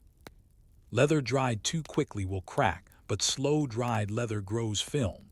Paper fares better with sun, but sun attracts curling. He concluded that the ideal condition for books is a balance not found in Holland. A dry wit, as well as a dry page, was hard to achieve. Printers tried various methods to prevent mildew. Adding alum to paper pulp sometimes made pages brittle. Varnishing covers improved water resistance but trapped moisture inside. Using exotic leathers such as sharkskin or tanned calf, which fared better but cost more. But none of these offered guaranteed protection. And for merchants trying to turn a profit, the options were often too costly to pursue. The The market impact, mildew as a pricing mechanism. One rarely discussed feature of the early modern book trade was the inclusion of condition clauses in purchase agreements. A customer ordering books from Amsterdam might stipulate to be delivered dry, unscented, and of straight spine, no foxing at margins, if dampness found to be deducted at rate of 10% per volume. Mildew, in effect, became a currency of discount. Booksellers in Venice and Antwerp would pay less for Dutch books known to be soft of cover. In England, one bookseller declined an entire shipment on account of mouldery bloom at the binding and smell too strong for the shop. The term book rot was coined not just to describe the physical damage, but to capture the emotional frustration. A valuable good ruined silently, slowly, and without clear cause. Collectors began to prioritize first editions not just for rarity, but for freshness. A clean-smelling copy of a 1630 Erasmus might fetch twice the price of a mildewed one, even if both were legible. And so the question grows heavier. What does it mean when knowledge is perishable not due to political suppression, but to moisture? Can a republic founded on trade and freedom truly preserve its ideas if it cannot keep its books dry? In the first section of this story, we explored the threat that mildew posed to Dutch booksellers, printers, and readers during the 17th century. A damp climate, leaky warehouses, and organic materials all conspired to degrade the very texts that carried the intellectual energy of a flourishing republic. Now in Section 2, we follow the Dutch response pragmatic, slow, often tedious to that decay. From rebinding efforts to paper remedies, from insurance clauses to air-drying rituals, we trace how booksellers and scholars alike waged a war of prevention. It was a war fought not with fire or force, but with fans, vinegar, and unrelenting diligence. The book merchant's arsenal, tools of prevention. The successful bookseller of 17th century Amsterdam was more than just a tradesman, he was also, by necessity, an amateur preservationist. Books were frequently stored in large wooden crates sealed with waxed canvas or tarred rope.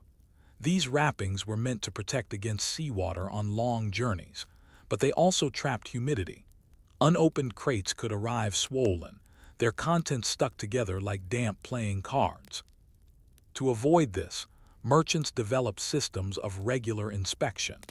Ledgers from a prominent Amsterdam book trader named Jan Evertszoon include notes such as: turned crate 14, edges dry, spine paper yellowing, suggest ventilation. Set folios of statius in open air, for 2 hours mustiness reduced. Rebound Dutch salters in thicker board to prevent curling.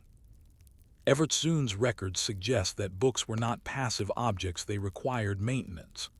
Bookshops often had a back room or courtyard for airing, a simple but effective technique that involved laying books out on wooden planks, spaced slightly apart on dry days.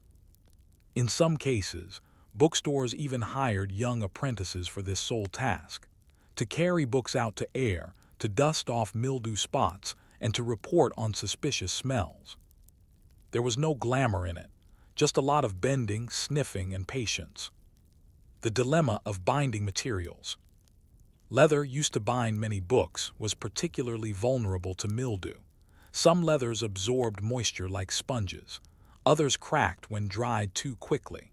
Books bound in vellum, a treated animal skin, were even more finicky, curling under slight changes in temperature. Printers and booksellers had to make choices.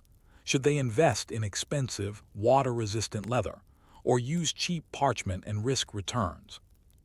An anonymous 1664 pamphlet, Observations upon the Present State of Books, criticizes the reliance on substandard materials.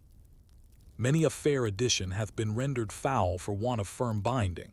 Printers seek haste, not health. One alternative was to issue books in unbound format, a common practice in the Dutch trade. Readers would receive loose leaves and choose their own binder. This shifted the burden of preservation to the buyer, but opened up another problem: delays. Delays meant more time for mildew. Remedies and superstitions. Beyond physical intervention, booksellers experimented with chemical and folk remedies to combat mold. Some wiped spines with diluted vinegar or wine. Others sprinkled books with crushed lavender or sage, hoping the scent would overpower mustiness and perhaps absorb the rot. One Leiden merchant mixed soot and powdered chalk, claiming it drew dampness from the boards. It probably also drew sneezes. In more extreme cases, books were disassembled, the pages lightly toasted before being resewn, a risky procedure that often warped the text. Yet, in several instances, it saved valuable manuscripts. Not all remedies were scientific. A merchant's diary from Utrecht mentions, "An old printer's wife swears by the breath of goats to remove mildew scent, claims it draws out the damp. No evidence found but noted here for curiosity." Others believed mold grew fastest in books that had not been read. One pamphlet warns, "A volume untouched shall rot fastest, wisdom unused breeds decay." There is poetry in that, even if little truth. The role of libraries and universities. Public and academic libraries in the Dutch Republic also faced the mildew menace. The University of Leiden, founded in 1575, held one of the largest collections in Europe, but its stone walls and riverside location made it a haven for damp. In 1655, a librarian named Martin Dirks initiated a survey of the library's holdings. His findings were worrying. 36 books with warping of spine, 12 codices with fungal bloom at edges, 7 manuscripts judged unsalvageable by airing. Dirks recommended monthly inspections and limited borrowing during wet seasons. He also ordered that candles be kept away from damp books, as heat without ventilation only cooks the rot. To modern ears, these precautions seem obvious, but at the time they were revolutionary. Libraries across Europe soon followed Leiden's lead, establishing shelf inspections and seasonal closures of vulnerable stacks. Still, the efforts were often underfunded. One librarian wrote in exasperation, "We can fund a new clock tower, but not dry rooms for our Aristotle." Books as economic risk, insuring the page. Given the financial value of books, particularly folios, atlases, and scholarly collections, insurance brokers in the Netherlands began offering policies specifically for merchants in the book trade. These early policies included clauses covering damage due to mold, mildew, flooding, or sweat of the hold. Payouts were based on the severity of damage and the assessed rarity of the book. One policy from 1678 reads, "Should the shipment of Roman histories in Latin, folio X6, be found in such state as renders sale impossible by scent or softness, the same shall be refunded at 70% value." This shows how mildew wasn't just a nuisance, it was a recognized economic threat, with its own actuarial footprint. Some merchants declined insurance altogether, preferring to gamble on dry seasons and fast transit. Others overinsured, and in at least one case, a bookseller was accused of faking mold to collect on claims. A crime of boredom, perhaps, but a crime nonetheless. Cultural responses, when mold became metaphor. By the late 1600s, mildew had become more than a problem, it had become a symbol. Writers used it to describe spiritual decay, social stagnation, or the erosion of learning. Pamphleteers decried mildewed minds in politics. Satirists compared bureaucrats to books with wet spines bound, bloated, and unread. The Dutch painter Jan Steen, known for his domestic genre scenes, included moldy books in some of his cluttered still lifes, visual shorthand for neglect. One 1689 play staged in The Hague includes a scene in which a pompous scholar attempts to impress guests with a prized folio, only to open it and release a puff of spores. Laughter ensues. The audience got the joke. And so, the question lingers beneath it all. Can knowledge ever be safe from the elements? If our libraries need airing, if our books need warming, if even paper forgets itself, what then is permanent? Perhaps the effort to preserve is what matters, the airing, the inspection, the slow turning of each page. As we close this tale of spores, pages, and patience, we leave behind the cellars of 17th century Amsterdam and emerge into the world the Dutch merchants helped shape.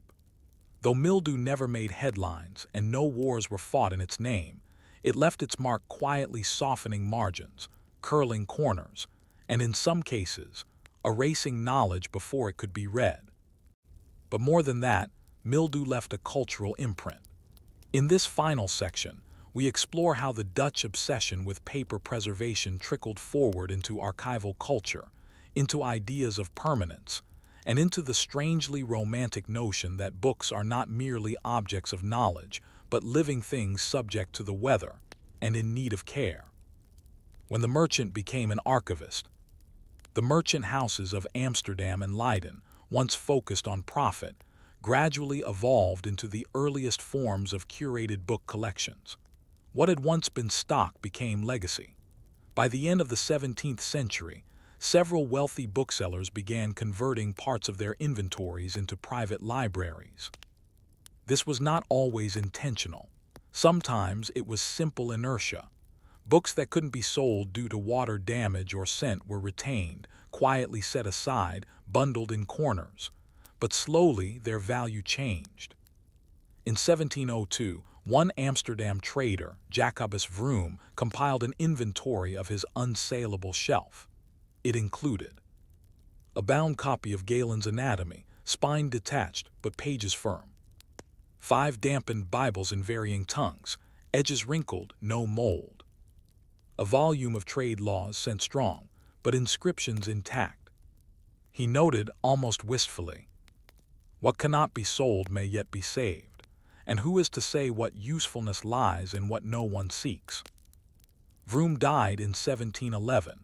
His collection formed the basis of a neighborhood lending library. Several of those books, patched, browned, but still legible, exist today in the University of Amsterdam's special collections. The institutionalization of air and silence. In time, Dutch libraries began to take mildew seriously, not just as a problem of preservation, but of design. By the mid-18th century, new public and academic libraries featured raised floors, lined walls, and windows specifically intended for airflow. The idea of a dry reading room took hold, a quiet, high-ceilinged space that prioritized circulation of air as much as circulation of ideas. Silence was required, but so too was stillness of the air, not stagnation, but balance. Librarians took to checking the humidity, using barometers and hand-scrawled charts to determine safe reading hours. In 1768, the University of Groningen installed what it called an air stair, a winding, open central stairwell designed to ventilate the library stack without the need for open flames or window drafts. It was considered a marvel of scholarly architecture, though somewhat less effective in winter. Even as Europe industrialized, the Dutch remained cautious. The fireproofing of libraries did not come at the expense of dryness. Paper, after all, was flammable, but it was moldable first. Mildew in modern archives, a ghost that remains. Fast forward to the 20th century, and the battle against book rot is no longer fought with vinegar and goat's breath, but with climate control, conservation labs, and deacidification techniques. And yet, the ghost of mildew remains. Modern archivists still encounter books from the Dutch Golden Age bearing the signs of their damp births. Telltale warping, foxing, those reddish-brown spots, faint rings of moisture. These marks are so common they have their own vocabulary. In fact, conservators sometimes use Dutch imprints as case studies. How different regions handled mildew, how storage methods influenced decay.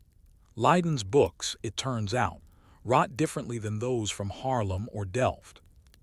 One Dutch archivist put it best in a 1994 conservation journal. To read a 17th century Dutch book is to read not only the text, but the climate that carried it. The mildew never truly left, it just slowed. Damp as metaphor, cultural legacies. Curiously, the legacy of mildew seeped beyond preservation and into Dutch self-perception. Writers and poets began to treat the smell of old books, the very scent of damp decay, not as offensive, but nostalgic. A 19th century Dutch novelist, Willem Droes, begins his coming-of-age novel De Bladeren, The Leaves, with this line. The first library I loved smelled of paper, ink, and time left too long in the rain. In 1898, a perfume maker in Rotterdam released a scent called Bladzijden, pages, a faintly musty blend designed to evoke the smell of antique books. It was not a commercial success, but the sentiment endured. Today, used bookshops across the Netherlands still lean into this association. Signs reading Higher Ruikt het naar Geschiedenies. It smells of history here. Greet visitors in shops with wooden floors, open windows, and quietly wheezing dehumidifiers. It is a strange twist. The very thing that once threatened the trade became its scent mark, its signature. What the mildew did destroy. Despite it all, despite the endless pages lost, the spines gone soft, the books that dissolved in crates en route to Portugal or England, what survives tells a story of resilience. The damp may have curled the edges, but it did not erase the ideas. The Dutch printers of the 17th century produced texts that traveled farther than most ships. They printed in exile, in defiance, in curiosity. And they did it knowing that their product was vulnerable. Their battle against mildew was not just a fight for inventory, but for knowledge. And they fought it every day by opening windows, airing pages, rebinding cracked spines, and sometimes simply rereading. Final reflection. What is it that we expect from a book? That it lasts forever, that it remain crisp and unwrinkled, untouched by breath or moisture or time. Or is it enough that a book, like a person, be cared for while it lives, that its pages be turned, and that someone take the time to mend it when it wilts? In the end, perhaps mildew was not the villain, but a quiet reminder that all knowledge needs tending, and that even in a country famed for controlling water, some things still seep in.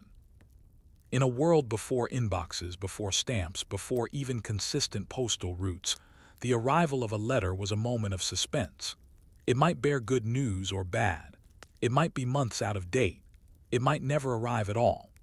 And yet, across 18th century Europe, letters moved slowly, uncertainly, and with the weight of both intimacy and bureaucracy sealed in a crust of red wax. This is the story of letter delivery in the 1700s, not the drama of royal decrees or spies, but the ordinary act of writing and sending. It's the tale of folded sheets, smudged addresses, and clerks with endless lists. A story not of passion or poetry, but of process, and paper, and patience. Because behind every letter delivered in the 18th century was a network of clerks, writers, runners, sealers, sorters, and scribes, all keeping the machine going barely. Before the post office, letters as favors. In the early part of the 18th century, reliable letter delivery was not something to be expected. While many countries had state-run or royal post systems, these were patchy, expensive, and slow. For most people, merchants, minor nobles, clergy, sending a letter often meant asking someone to carry it. This was known as the messenger system. If you were sending a letter from Bath to Edinburgh, for example, you might ask a traveling merchant to take it partway, pay a coachman a few pence to carry it to a known inn, entrust it to a servant who was traveling for another purpose, or, if desperate, wait for anyone heading in the general direction. Letters were sometimes bundled together in packets, wrapped in cloth or tied with twine. Delivery was a matter of trust, not infrastructure. And the most precarious part, the letter usually wasn't prepaid. In most cases, the recipient was expected to pay the delivery fee upon arrival. This could lead to awkward scenes, as diarist Elizabeth Montagu noted in 1742. A letter from cousin arrived by post carriage 1 shilling and 6 pence. I had no coin ready and sent the boy away, hoping it shall return on the morrow. I dearly hope it was not pressing. The cost of communication. In Britain, the official General Post Office (GPO) did exist by the 18th century, with its origins going back to the 1660s, but it was costly. Charges were based on both distance and the number of sheets. 1 sheet of paper folded over cost one rate. 2 sheets cost more. A letter with an enclosure, even more. To save on fees, people developed tiny, spidery handwriting and filled every inch of paper, sometimes turning the sheet sideways to write crosswise over their own words. One letter from a Bristol cloth merchant reads, "Forgive the cramped hand. I write thus to avoid the 2-sheet charge. Read with a candle held behind, it may be clearer." And because there were no envelopes, the paper was folded in on itself and sealed with wax red, black, or green, depending on region and availability. The seal not only closed the letter, it confirmed its origin. Broken wax was viewed with suspicion. Some letters bore seals with crests. Others had nothing but the imprint of a coin or button. One poor curate sealed his letters with bread paste, since wax was too dear. The sorting system, clerks, copyists, and chaos. Behind the scenes of every functioning postal route was an army of bureaucrats. In London, the General Post Office on Lombard Street processed thousands of letters a week by the mid-1700s, but processing meant something quite different than it does today. Each letter had to be examined for address clarity, weighed or evaluated by sheet count, logged in large leather-bound volumes, categorized by town or region, placed in bag sacks, marked by destination, carried to the proper dispatch coach or rider. Mistakes were common. Addresses could be vague to Miss Hartley, near the apothecary, south of York, and handwriting ranged from graceful to incomprehensible. The clerks were not always sympathetic. One GPO note from 1763 reads, "Received a letter addressed to my brother Thomas somewhere in Cornwall. No further guidance given. Item discarded." Still, the clerks did their work. They copied lists, checked bags, counted coins. Some even annotated letters if they seemed suspicious, marking them with light pencil or a discreet note. Sender unknown. Ink run. The GPO hired messengers to travel day and night on horseback, relaying bags of letters from one post town to the next. These men were sometimes attacked by thieves or delayed by weather. And yet, remarkably, the post did move. Ins and interruption, the relay system. Because long-distance mail could not be delivered by one rider alone, letters moved from station to station, often handed off at coaching inns. Inns served as post hubs, especially in rural areas. The King's Arms in Shrewsbury, for example, held mail for half the county. Recipients would stop by to collect their letters or send their servants to ask, "Has anything arrived for Mr. Broughton?" There were no private mailboxes. Letters could sit at an inn for days or weeks. If the recipient failed to show up or pay the fee, the letter was returned or destroyed. Mail was also subject to weather. In winter, deep snow might halt delivery for a week or more. In spring, flooding delayed coaches. In one record from 1755, a bag of letters headed to Devon was lost when the coach overturned into a swollen river. Several letters were recovered downstream, opened, dried, and resealed with wax provided by a local baker. Mail in the eye of the state. Though the postal system was public in name, it was anything but private. Letters were routinely opened by state officials, especially those traveling abroad or to untrustworthy regions. Britain's secret office was notorious for intercepting mail. Letters deemed suspicious were unsealed. Steam was used later, but in the 18th century, seals were simply broken and remelted. read, copied, and sent along again. Writers often left code phrases or used deliberate vagueness. The cargo shall arrive if the weather clears, equals the bribe has been arranged. Our friend in the north is preparing to travel, equals political dissident on the move. Because interception was expected, many people resorted to couriers, trusted individuals who delivered letters by hand, often wrapped in oilcloth or tucked into boots. Some diplomats sewed letters into their linings. And yet, for most people, the post remained the best and only option. A letter might arrive weeks late, missing its seal with smudged ink and bent corners, but it arrived. And that was enough. So we must ask, at the end of this first fold, was the letter ever truly private? Or was it always public, vulnerable, and dependent like its writer on the goodwill of strangers and the steadiness of wheels on muddy roads? In the previous section, we followed the uncertain journey of a letter in the 18th century from sender to recipient, often by way of muddy roads, overworked clerks, and vaguely addressed packets. Now in Section 2, we delve deeper into the human systems that kept this strange, fragile machinery running. This was a world of postal inspectors, postmasters, coach drivers, private carriers, and village innkeepers, all of them enmeshed in the long, complicated relay of communication. While royal couriers and diplomatic posts have earned their share of drama in historical novels, this section is concerned with the boring heroes of correspondence, the letter counters, the fee collectors, and the route mappers, people whose names we rarely remember, but whose work gave shape to the very idea of mail. Let us now enter the daily routine of the 18th century postal profession, a life of counting, stamping, listening, and often apologizing. The postmaster's life, routine and rotations. At the heart of every mail system was the postmaster, a civil servant of sorts, though often one appointed by local prestige, land ownership, or simply the willingness to house sacks of paper. Postmasters were responsible for managing incoming and outgoing mail in their district.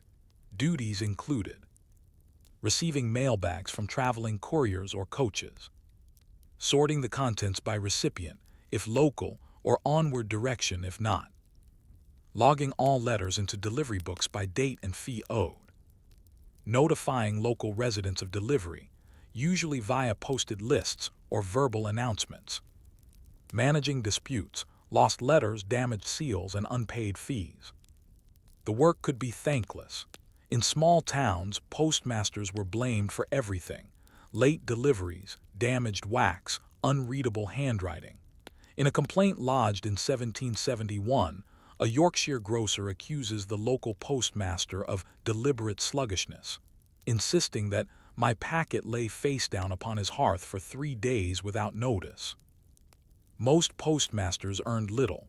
Many supplemented their income by running inns, shops, or taverns.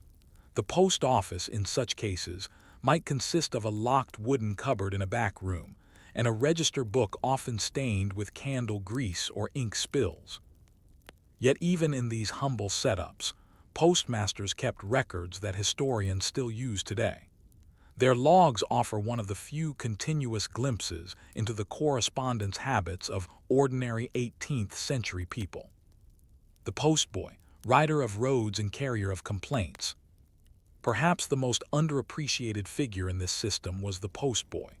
Usually young, sometimes barely literate, the postboy's job was simple in theory but brutal in practice: to ride from one town to the next with a mail bag strapped to his back or saddlebags. Duties included picking up and delivering bags of letters on set routes, waiting for sorting at the local post before returning, navigating poor road conditions, bandits, and angry dogs, dealing with delays, bad weather, and occasional bribes.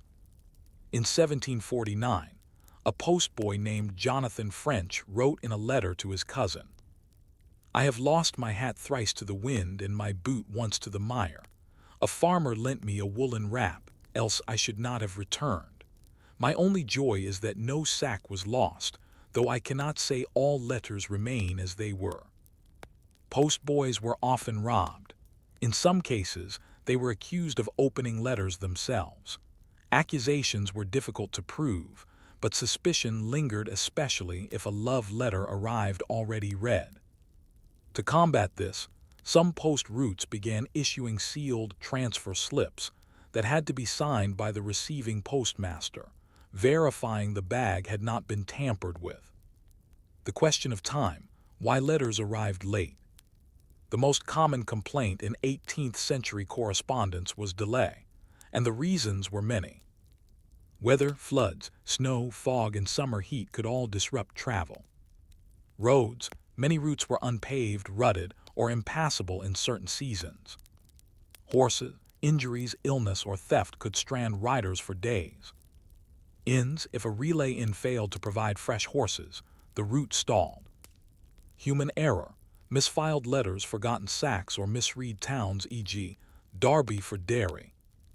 In 1758, a letter from a London lawyer to a client in Canterbury arrived 19 days late. His dry note read, "Your instructions come now. At the moment they are useless, but I thank you nonetheless for the thought." To address this, some towns began setting up complaint books at their post offices.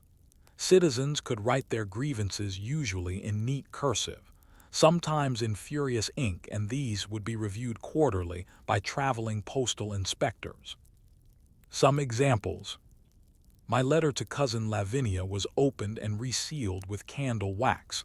I request explanation." "There is a dog at the coach and 4 in that bites the postboy weekly. Please advise."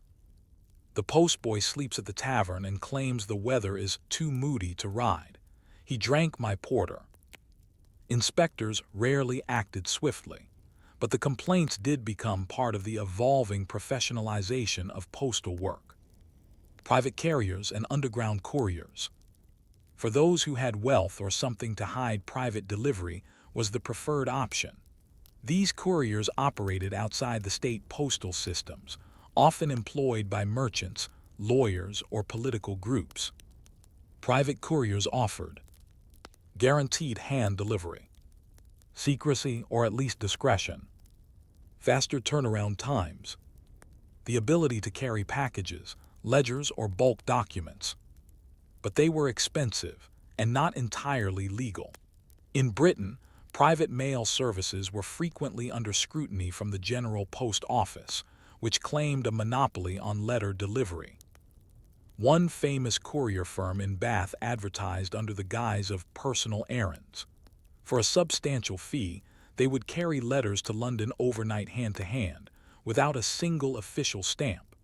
A rival firm in Bristol offered sealed satchels, promising that even the courier wouldn't know the contents.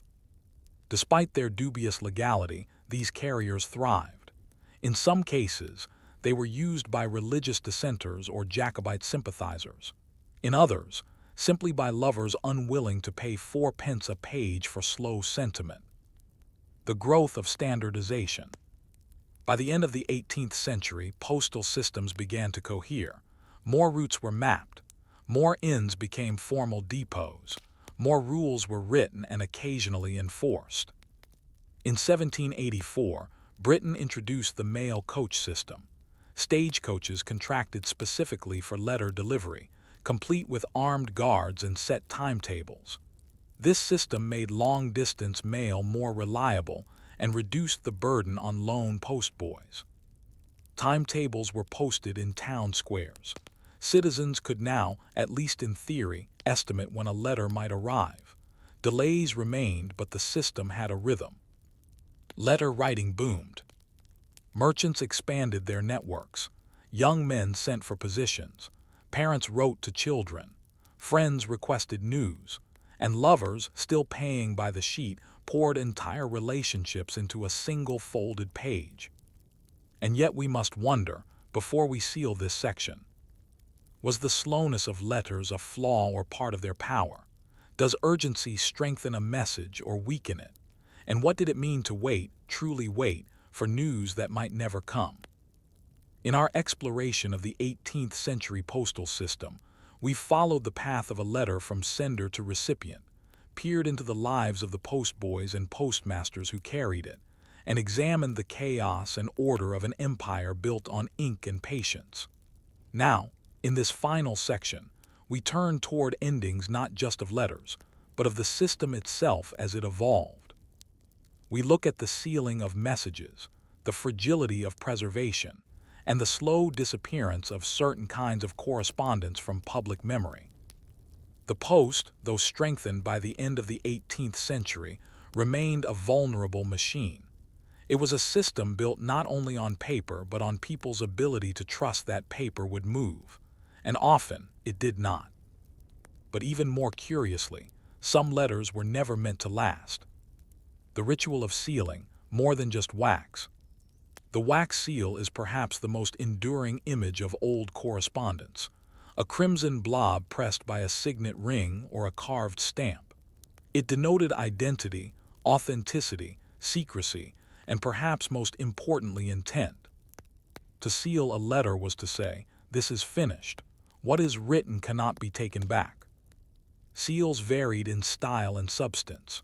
Red wax was most common, made of resin and beeswax, sometimes tinted with cinnabar, a mercury-based pigment. Wealthier correspondents might use black wax for mourning letters, green for estate business, or blue for legal affairs. Seals were often reused. Some writers left small, blank areas of wax near the edge, so that the recipient could rewarm and reuse them for a reply, an early form of recycling, in an age when wax was not always cheap. But the seal could also be dangerous. A broken seal could lead to accusations of spying, theft, or indiscretion. Sealed letters were often folded in complex ways known as letter locking, to deter tampering and indicate if they'd been disturbed. In 2020, researchers digitally unfolded a locked letter from 1697 using 3D scanning techniques. The contents were mundane and invoice, but the lock itself was intricate, designed to show even the smallest tear. Even ordinary letters in the 18th century bore the mark of this quiet paranoia. A world without envelopes required creative defenses.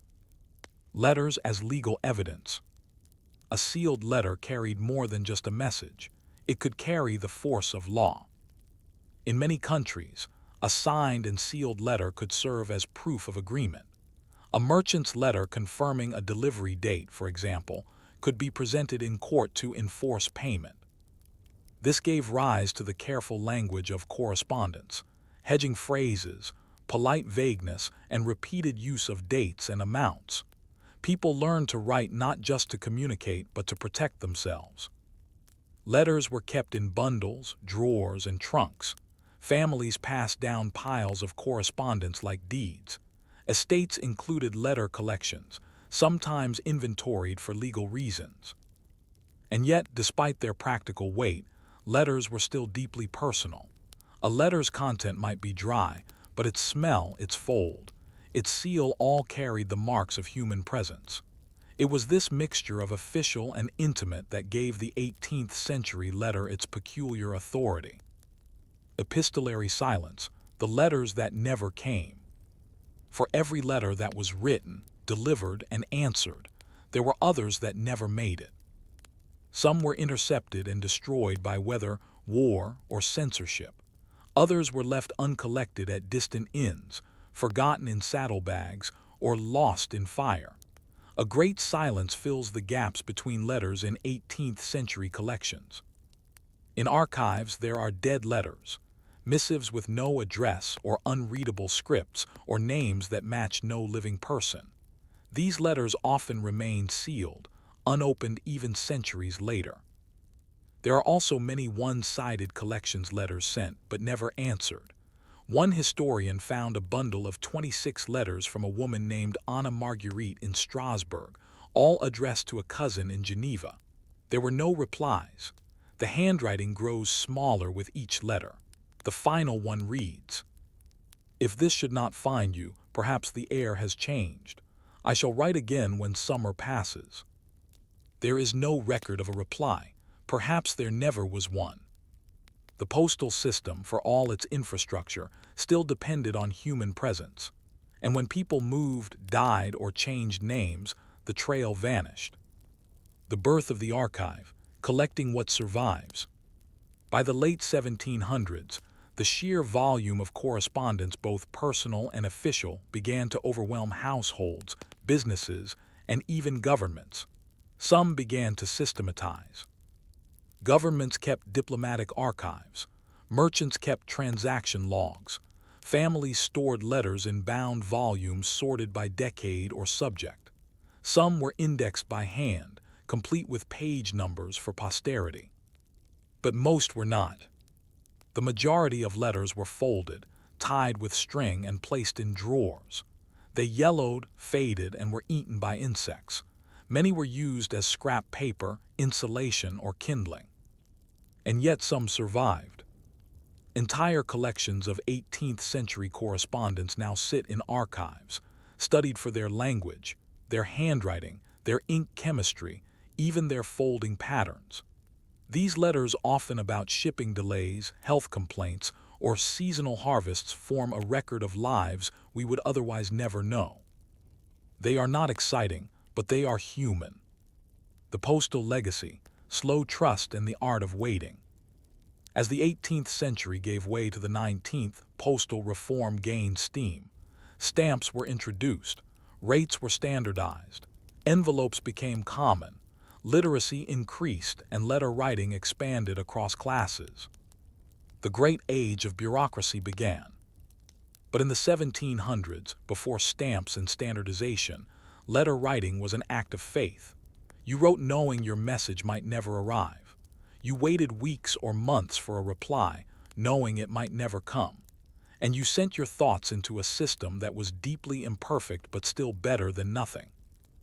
This created a peculiar intimacy born not of speed but of slowness. Letters were composed carefully, sealed deliberately, and read with attention. They were not casual, they carried weight, and they left a trace. Final reflection. What happens when we stop writing to wait? What does it mean to seal a message with wax and release it, not knowing if it will ever be seen? The 18th century letter teaches us that communication is not just about speed, it's about trust. Trust that the writer will carry it, the clerk will read it, the innkeeper will not misplace it, the recipient will understand it. And that, somehow, across miles of road and weeks of silence, your thoughts will arrive. It is easy to forget that, once, all connection moved at the pace of horses and hope. And perhaps, in the stillness of a folded letter, we remember how to be patient again. End of story 5. Sealed with wax, the bureaucracy of letter delivery in the 18th century. Would you like to begin story 6? The button tax, anxieties, tailors, and Parliament in 1790s England. You might think buttons are simple, merely practical tools to keep waistcoats shut and breeches respectable. But in 1790s England, buttons were no laughing matter. They were taxed, legislated, regulated, and in some circles feared. Yes, feared. This is the story of how a seemingly small item, a round, stitched, or cast object no bigger than a coin, became the subject of parliamentary debate, economic strain, and popular frustration. It's a story of overregulation, of tailors caught in red tape, and of citizens slowly unbuttoning their patience with the British tax system. As the government searched for revenue to fund wars, maintain empire, and appease creditors, it looked in unexpected places. And so, buttons, those humble fixtures of daily dress, found themselves under scrutiny. The button tax wasn't the only odd levy in British history. There were also taxes on windows, wigs, playing cards, bricks, salt, soap, and clocks. But the button tax stands out, not for its financial yield, but for its absurdity and the meticulous bureaucracy that followed it. Let us now return to 1794 and peek into the life of a London tailor, struggling to understand how many buttons exactly were too many. Taxes, trousers, and tensions. In the early 1790s, Britain found itself in a familiar position, at war with France. The Revolutionary Wars had begun, and Parliament scrambled for funds. Taxation was the preferred solution, but finding new things to tax was becoming increasingly difficult. The government, already known for its creativity in this department, had long imposed duties on candles, paper, and hats. But buttons, that was something new. In a particularly inventive moment, Parliament proposed a tax on button manufacturers, to be levied based on quantity, material, and type. Later, it would evolve to impact consumers indirectly, particularly those who preferred elaborate, ornamental, or numerous buttons. The original justification was simplicity. Buttons were ubiquitous. Everyone wore them. And unlike clothing itself, buttons could be taxed per piece, allowing for a more granular and potentially lucrative form of revenue. But this turned out to be more complex than expected. The tailor's dilemma. Enter the humble tailor, an unassuming artisan now caught between his needle and the law. Imagine Mr. James Fetch, a middling London tailor in 1794, with a shop on Great Russell Street. Each day he fits breeches, adjusts cravats, and most crucially sews buttons. Before the tax, he might add 6 to 8 buttons to a waistcoat without much thought. Now he must consider, what is the material of the button? Metal buttons bore higher taxes than wooden or cloth-covered ones. Was the button purchased from a licensed manufacturer? Does the garment exceed the taxable button count? Has the customer declared the button quantity upon purchase? And of course, the tax office could audit him. The button tax required manufacturers to stamp or mark boxes of buttons with documentation, sometimes handwritten, sometimes wax-sealed, listing quantity and material. Tailors were expected to retain these receipts for inspection. Some customers began demanding fewer buttons altogether, opting for toggles, ties, or hidden fasteners. One satirical pamphlet from 1795 describes a gentleman entering a shop and declaring, "No more than 4 buttons, fetch, or the king shall find his revenue in my cuffs and not my chest." Bureaucracy by the dozen. What truly made the button tax memorable wasn't just the inconvenience, it was the paperwork. Each manufacturer had to maintain a ledger of output, itemizing every button batch by date of production, material used, metal, shell, horn, cloth, etc. Size measured in lines, a now obsolete tailoring unit. Intended garment type, waistcoat, jacket, military uniform, etc. Tailors, for their part, were required to log their purchases and furnish detailed inventories of button stock. In one preserved account from Birmingham, a major button-producing hub factory overseers grumbled that they spent more time recording buttons than making them. Some resorted to hearing clerks just for button tallying. Meanwhile, customers were caught off guard. Was it now a crime to replace a missing button from a drawer of old spares? Could a widow be fined for sewing buttons on her child's hand-me-down frock without proof of tax compliance? Technically, yes. A 1795 parliamentary clarification noted, "It shall be an offense to possess or affix any taxable button not purchased through licensed means, regardless of intention or resale status." People were furious and confused. Satire and subversion. As with many bureaucratic excesses, satire soon followed. Caricaturists and newspaper writers pounced.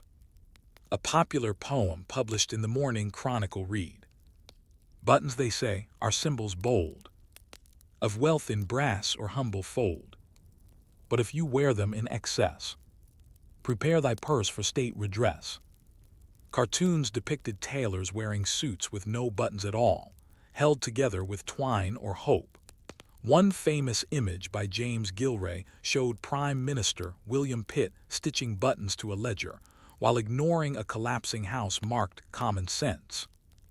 Some clever dressmakers began marketing tax-free fashions, clothes fastened with ribbons, cords, or cleverly folded layers, waistcoats with false fronts and button illusions, Buttons sewn on but not functional became stylish among the middle class. Button smugglers also emerged. People purchased untaxed buttons abroad, especially from France, ironically, and brought them into England sewn into coats or concealed in lining. Customs officers began inspecting clothing seams with needle probes. The military exception and the class divide. Interestingly, military uniforms were mostly exempt. Officers, needing elaborate dress uniforms, were allowed generous button quotas without penalty. This added insult to injury for common citizens, whose daily trousers now felt legally suspicious. An ordinary man in 1796 might wear breeches with 6 buttons on the front flap and 2 more at the knee, 8 taxable buttons. Add a waistcoat, 4 to 6, and a jacket, 10 or more, and suddenly your tax burden had grown considerably. By contrast, a general's coat, decked in polished brass buttons and epaulets, passed without challenge. The tax-deepened class divides both sartorially and symbolically. Tailors began to specialize in low-tax fashion, serving poorer clients with as few buttons as legally acceptable. In some neighborhoods, local societies formed to share button stock or to pool tax receipts for bulk orders. Buttons became objects of barter, even inheritance. A well-made set of brass buttons might outlive 3 jackets. And yet one wonders, was it ever truly about the buttons?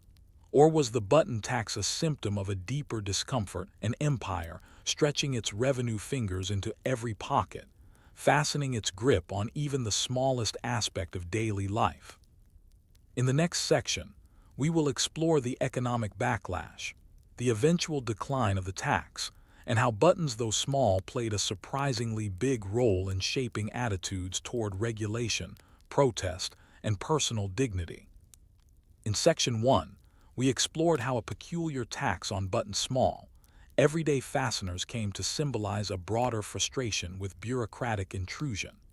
What began as a seemingly clever way to raise revenue during wartime slowly spiraled into an administrative and sartorial headache. Tailors were caught in a regulatory loop, citizens puzzled over how many buttons were too many, and creative subversions emerged by way of fashion and satire. Now in Section 2, we examine the consequences, the protests, the slow unraveling of compliance, the rise of button smuggling, and how this tiny piece of clothing became a stand-in for civic resistance. We shift from legislation to lived experience, from parliament to parlors, and listen to the quiet grumblings of a nation not quite in revolt, but certainly in discomfort. Civil frustration in domestic dress. For most people in 1790s England, taxation was a fact of life. They grumbled about it, yes, but they complied. The hearth tax, the window tax, even the powdered wig tax, each had inspired its own breed of complaint and creativity. But the button tax hit a strange nerve. Unlike wigs or windows, buttons were not optional, they were essential. Letters and diary entries from the period speak not of riots or demonstrations, but of a quieter form of resistance, mockery, alteration, and avoidance. One housemaid in Bristol, writing in a letter preserved in a family collection, remarked, "Mrs. Fenley asked that I sew her gown with loops instead of the brass ones. She says she cannot spare for taxes that ride in sleeves." The implication is clear: buttons had become symbolic of wasteful taxation, of the government's distant hand reaching into sleeves and cuffs. And while polite society did not burn effigies over buttons, it did express discontent in more subtle ways. The birth of the unfasteners. One of the most fascinating responses to the button tax was the emergence of a particular kind of petty evader craftspeople and customers who refused, quietly, to abide by the new laws. These were not smugglers in the romantic sense, but they formed a shadow economy nonetheless. Historians have since labeled them unfasteners. This was not a formal title, but rather a term used in satirical broadsheets and in letters between tax assessors. Unfasteners used 3 key methods to avoid taxation. Repurposing buttons. Buttons were removed from old coats and resewn onto new ones to avoid buying newly taxed items. This created a thriving market in second-hand buttons, some of which were inherited like jewelry. False buttons. These were buttons made to look decorative but served no fastening function. Garments were instead secured with hidden hooks, ribbons, or even safety pins, an early version of which existed, though crude. Removable buttons. Some tailors created waistcoats with buttons that could be snapped off before taxation inspectors arrived. These were often used in wealthier homes where appearances were still important but compliance was optional. In effect, the unfasteners turned the button tax into a game of cat and mouse. Inspectors would visit homes to count buttons, and residents, especially in urban areas, became adept at removing or hiding them just in time. Button smuggling and international trade. Another unintended consequence was a rise in smuggling. Buttons became a modest but surprisingly frequent contraband item, particularly along the southern coast. Seaside towns like Dover and Portsmouth, already hotbeds of clandestine trade, added buttons to their long list of goods exchanged under darkness. French manufacturers, especially those in Lille and Rouen, produced ornate metal buttons at a lower cost than their English counterparts. Buttons were sewn into coat linings, hidden inside barrels of tea, or declared as decorative studs. Some enterprising smugglers went so far as to forge manufacturer marks and tax certificates, creating a parallel system of counterfeiting around what had once been an unremarkable commodity. Customs agents began inspecting clothing, not just trunks. At the ports, they fingered coats and trousers, pressing along seams for lumps that might betray hidden buttons. In one widely publicized case from 1796, a merchant was fined for carrying 72 buttons in the lining of his overcoat.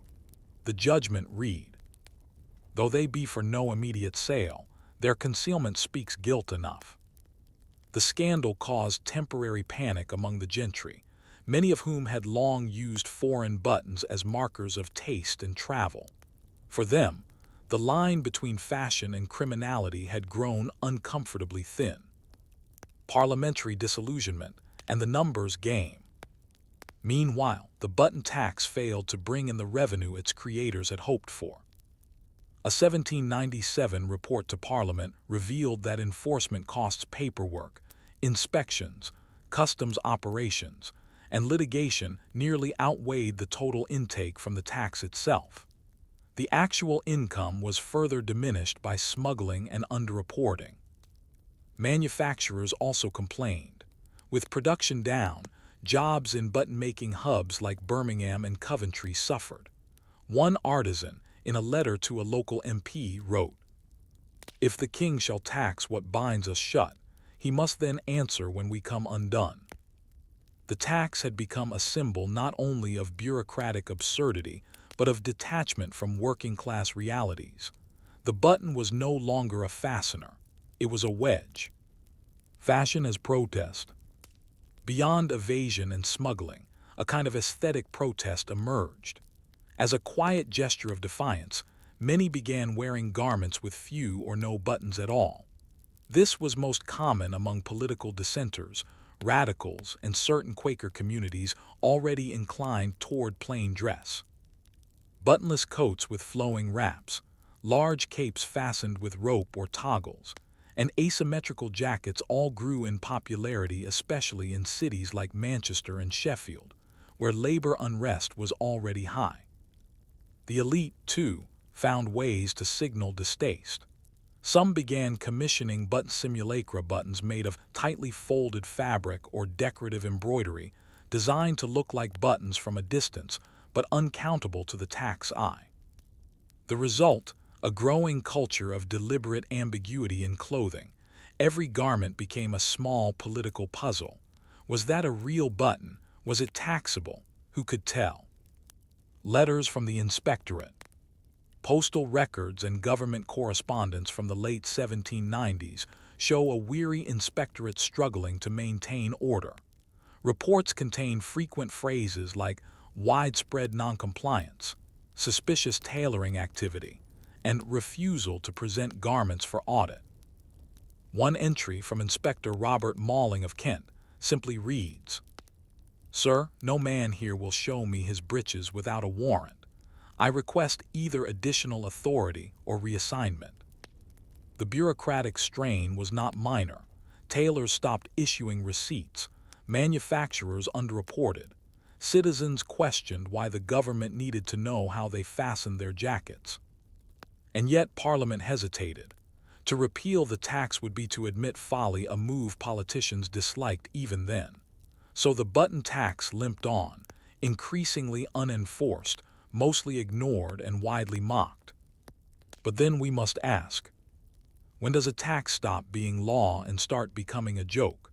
At what point does compliance turn to theater, and does the absurdity itself become a form of protest? In our final section, we will witness the quiet death of the button tax, trace its legacy in modern regulation, and reflect on how even the smallest objects overlooked and unremarkable can fasten themselves to history in unexpected ways. In our previous sections, we charted the rise of the button tax, a piece of legislation that intended to raise funds for war but ended up fostering quiet rebellion in the sleeves, cuffs, and waistcoats of Britain. It was a regulation so intricate in its enforcement and so petty in its scope that it gave rise to smuggling, protest fashion, and tailor evasion. Yet in the end, even the government seemed to grow tired of keeping track of buttons. Now in our final section, we watch this strange tax die. Not dramatically, not through revolt or fire, but slowly unthreaded by disinterest, inefficiency, and mockery. We consider what remains when such laws vanish, and what, if anything, a button can still tell us about power, policy, and the small but enduring symbols of everyday life. The paper trail grows cold. By 1799, the button tax had lost both momentum and meaning. While technically still in effect, enforcement became sporadic, and compliance rates, never high to begin with, began to plummet. In London, records show a drop in button audits by more than 70% from 1796 to 1799. Tax inspectors simply stopped showing up. Most tailors ignored the ledgers. Manufacturers no longer bothered stamping button boxes or issuing receipts. And Parliament had moved on. Wartime spending had increased, but revenue from the button tax remained marginal. The government's attention was now turning toward broader consumption taxes and the looming creation of the income tax, introduced in 1799 under Prime Minister William Pitt the Younger. Compared to such sweeping policies, the button tax was little more than a vestigial nuisance, an underperforming holdover from a more naively inventive fiscal era. In internal memos between excise officers, the tone grew almost comedic. One reads, "Button compliance is not merely low, but indistinguishable from casual sewing." Another noted, with something between resignation and apathy, "It is not reasonable to demand legal integrity from trousers." And so, sometime around 1800, without fanfare or announcement, the button tax simply faded. No act repealed it directly. No great debate was held. Like many failed policies, it was forgotten by practice long before it was removed by law. The legacy in fabric and fashion. But while the button tax quietly disappeared from the books, it left behind a more curious legacy in the very shape of clothing. In some circles, the minimalist styles that arose in response to the tax persisted. The use of toggles, hooks, or loop closures remained common in lower and middle-class garments well into the 19th century. Ribbons and drawstrings endured. Some tailors even continued producing false or decorative buttons purely out of habit or tradition. More subtly, the tax had introduced the idea that fashion could serve political commentary not just in royal courts or elite salons, but in common shops and households. Every button sewn or not sewn became, during the tax years, a minor act of economic decision-making. In time, this became part of the ethos of English dress, restrained, quietly expressive, and just a bit skeptical of excess. The Edwardians would later embrace button severity as a mark of respectability. Even today, minimalist fashion often echoes styles first crafted not for beauty, but for tax efficiency. Echoes in modern regulation. If the button tax seems absurd in hindsight, it is no more bizarre than other micro-legislations throughout history. Taxes have been levied on everything from salt to beard growth. Yes, in Russia, from cow flatulence to wallpaper. The button tax's real lesson may lie not in its subject, but in its scope. How small laws can create outsized impacts when they intersect with daily life. While intended to be an invisible revenue mechanism, it became a friction point because it made the private act of dressing a matter of public compliance.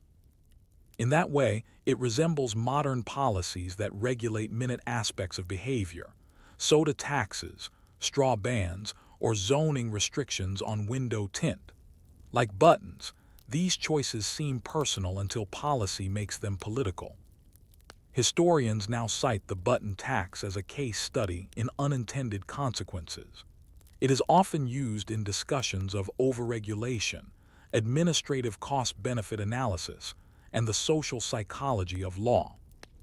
The Forgotten Button Collection. One of the most delightful remnants of this era lies not in a legal archive or government report, but in a sewing box. In the Victoria and Albert Museum in London, there is a small 18th century mahogany case labeled Mixed Fasteners Tax Year 1796.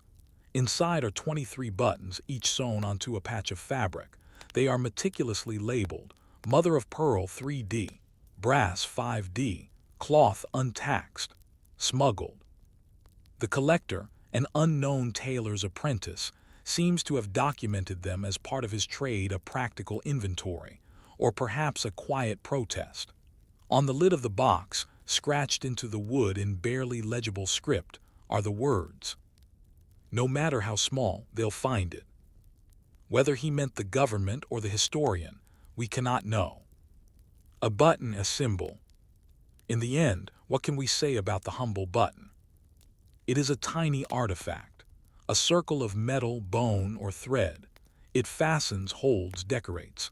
And yet, for a brief time, it stood for something more, a symbol of how far authority would reach and how quietly people would push back.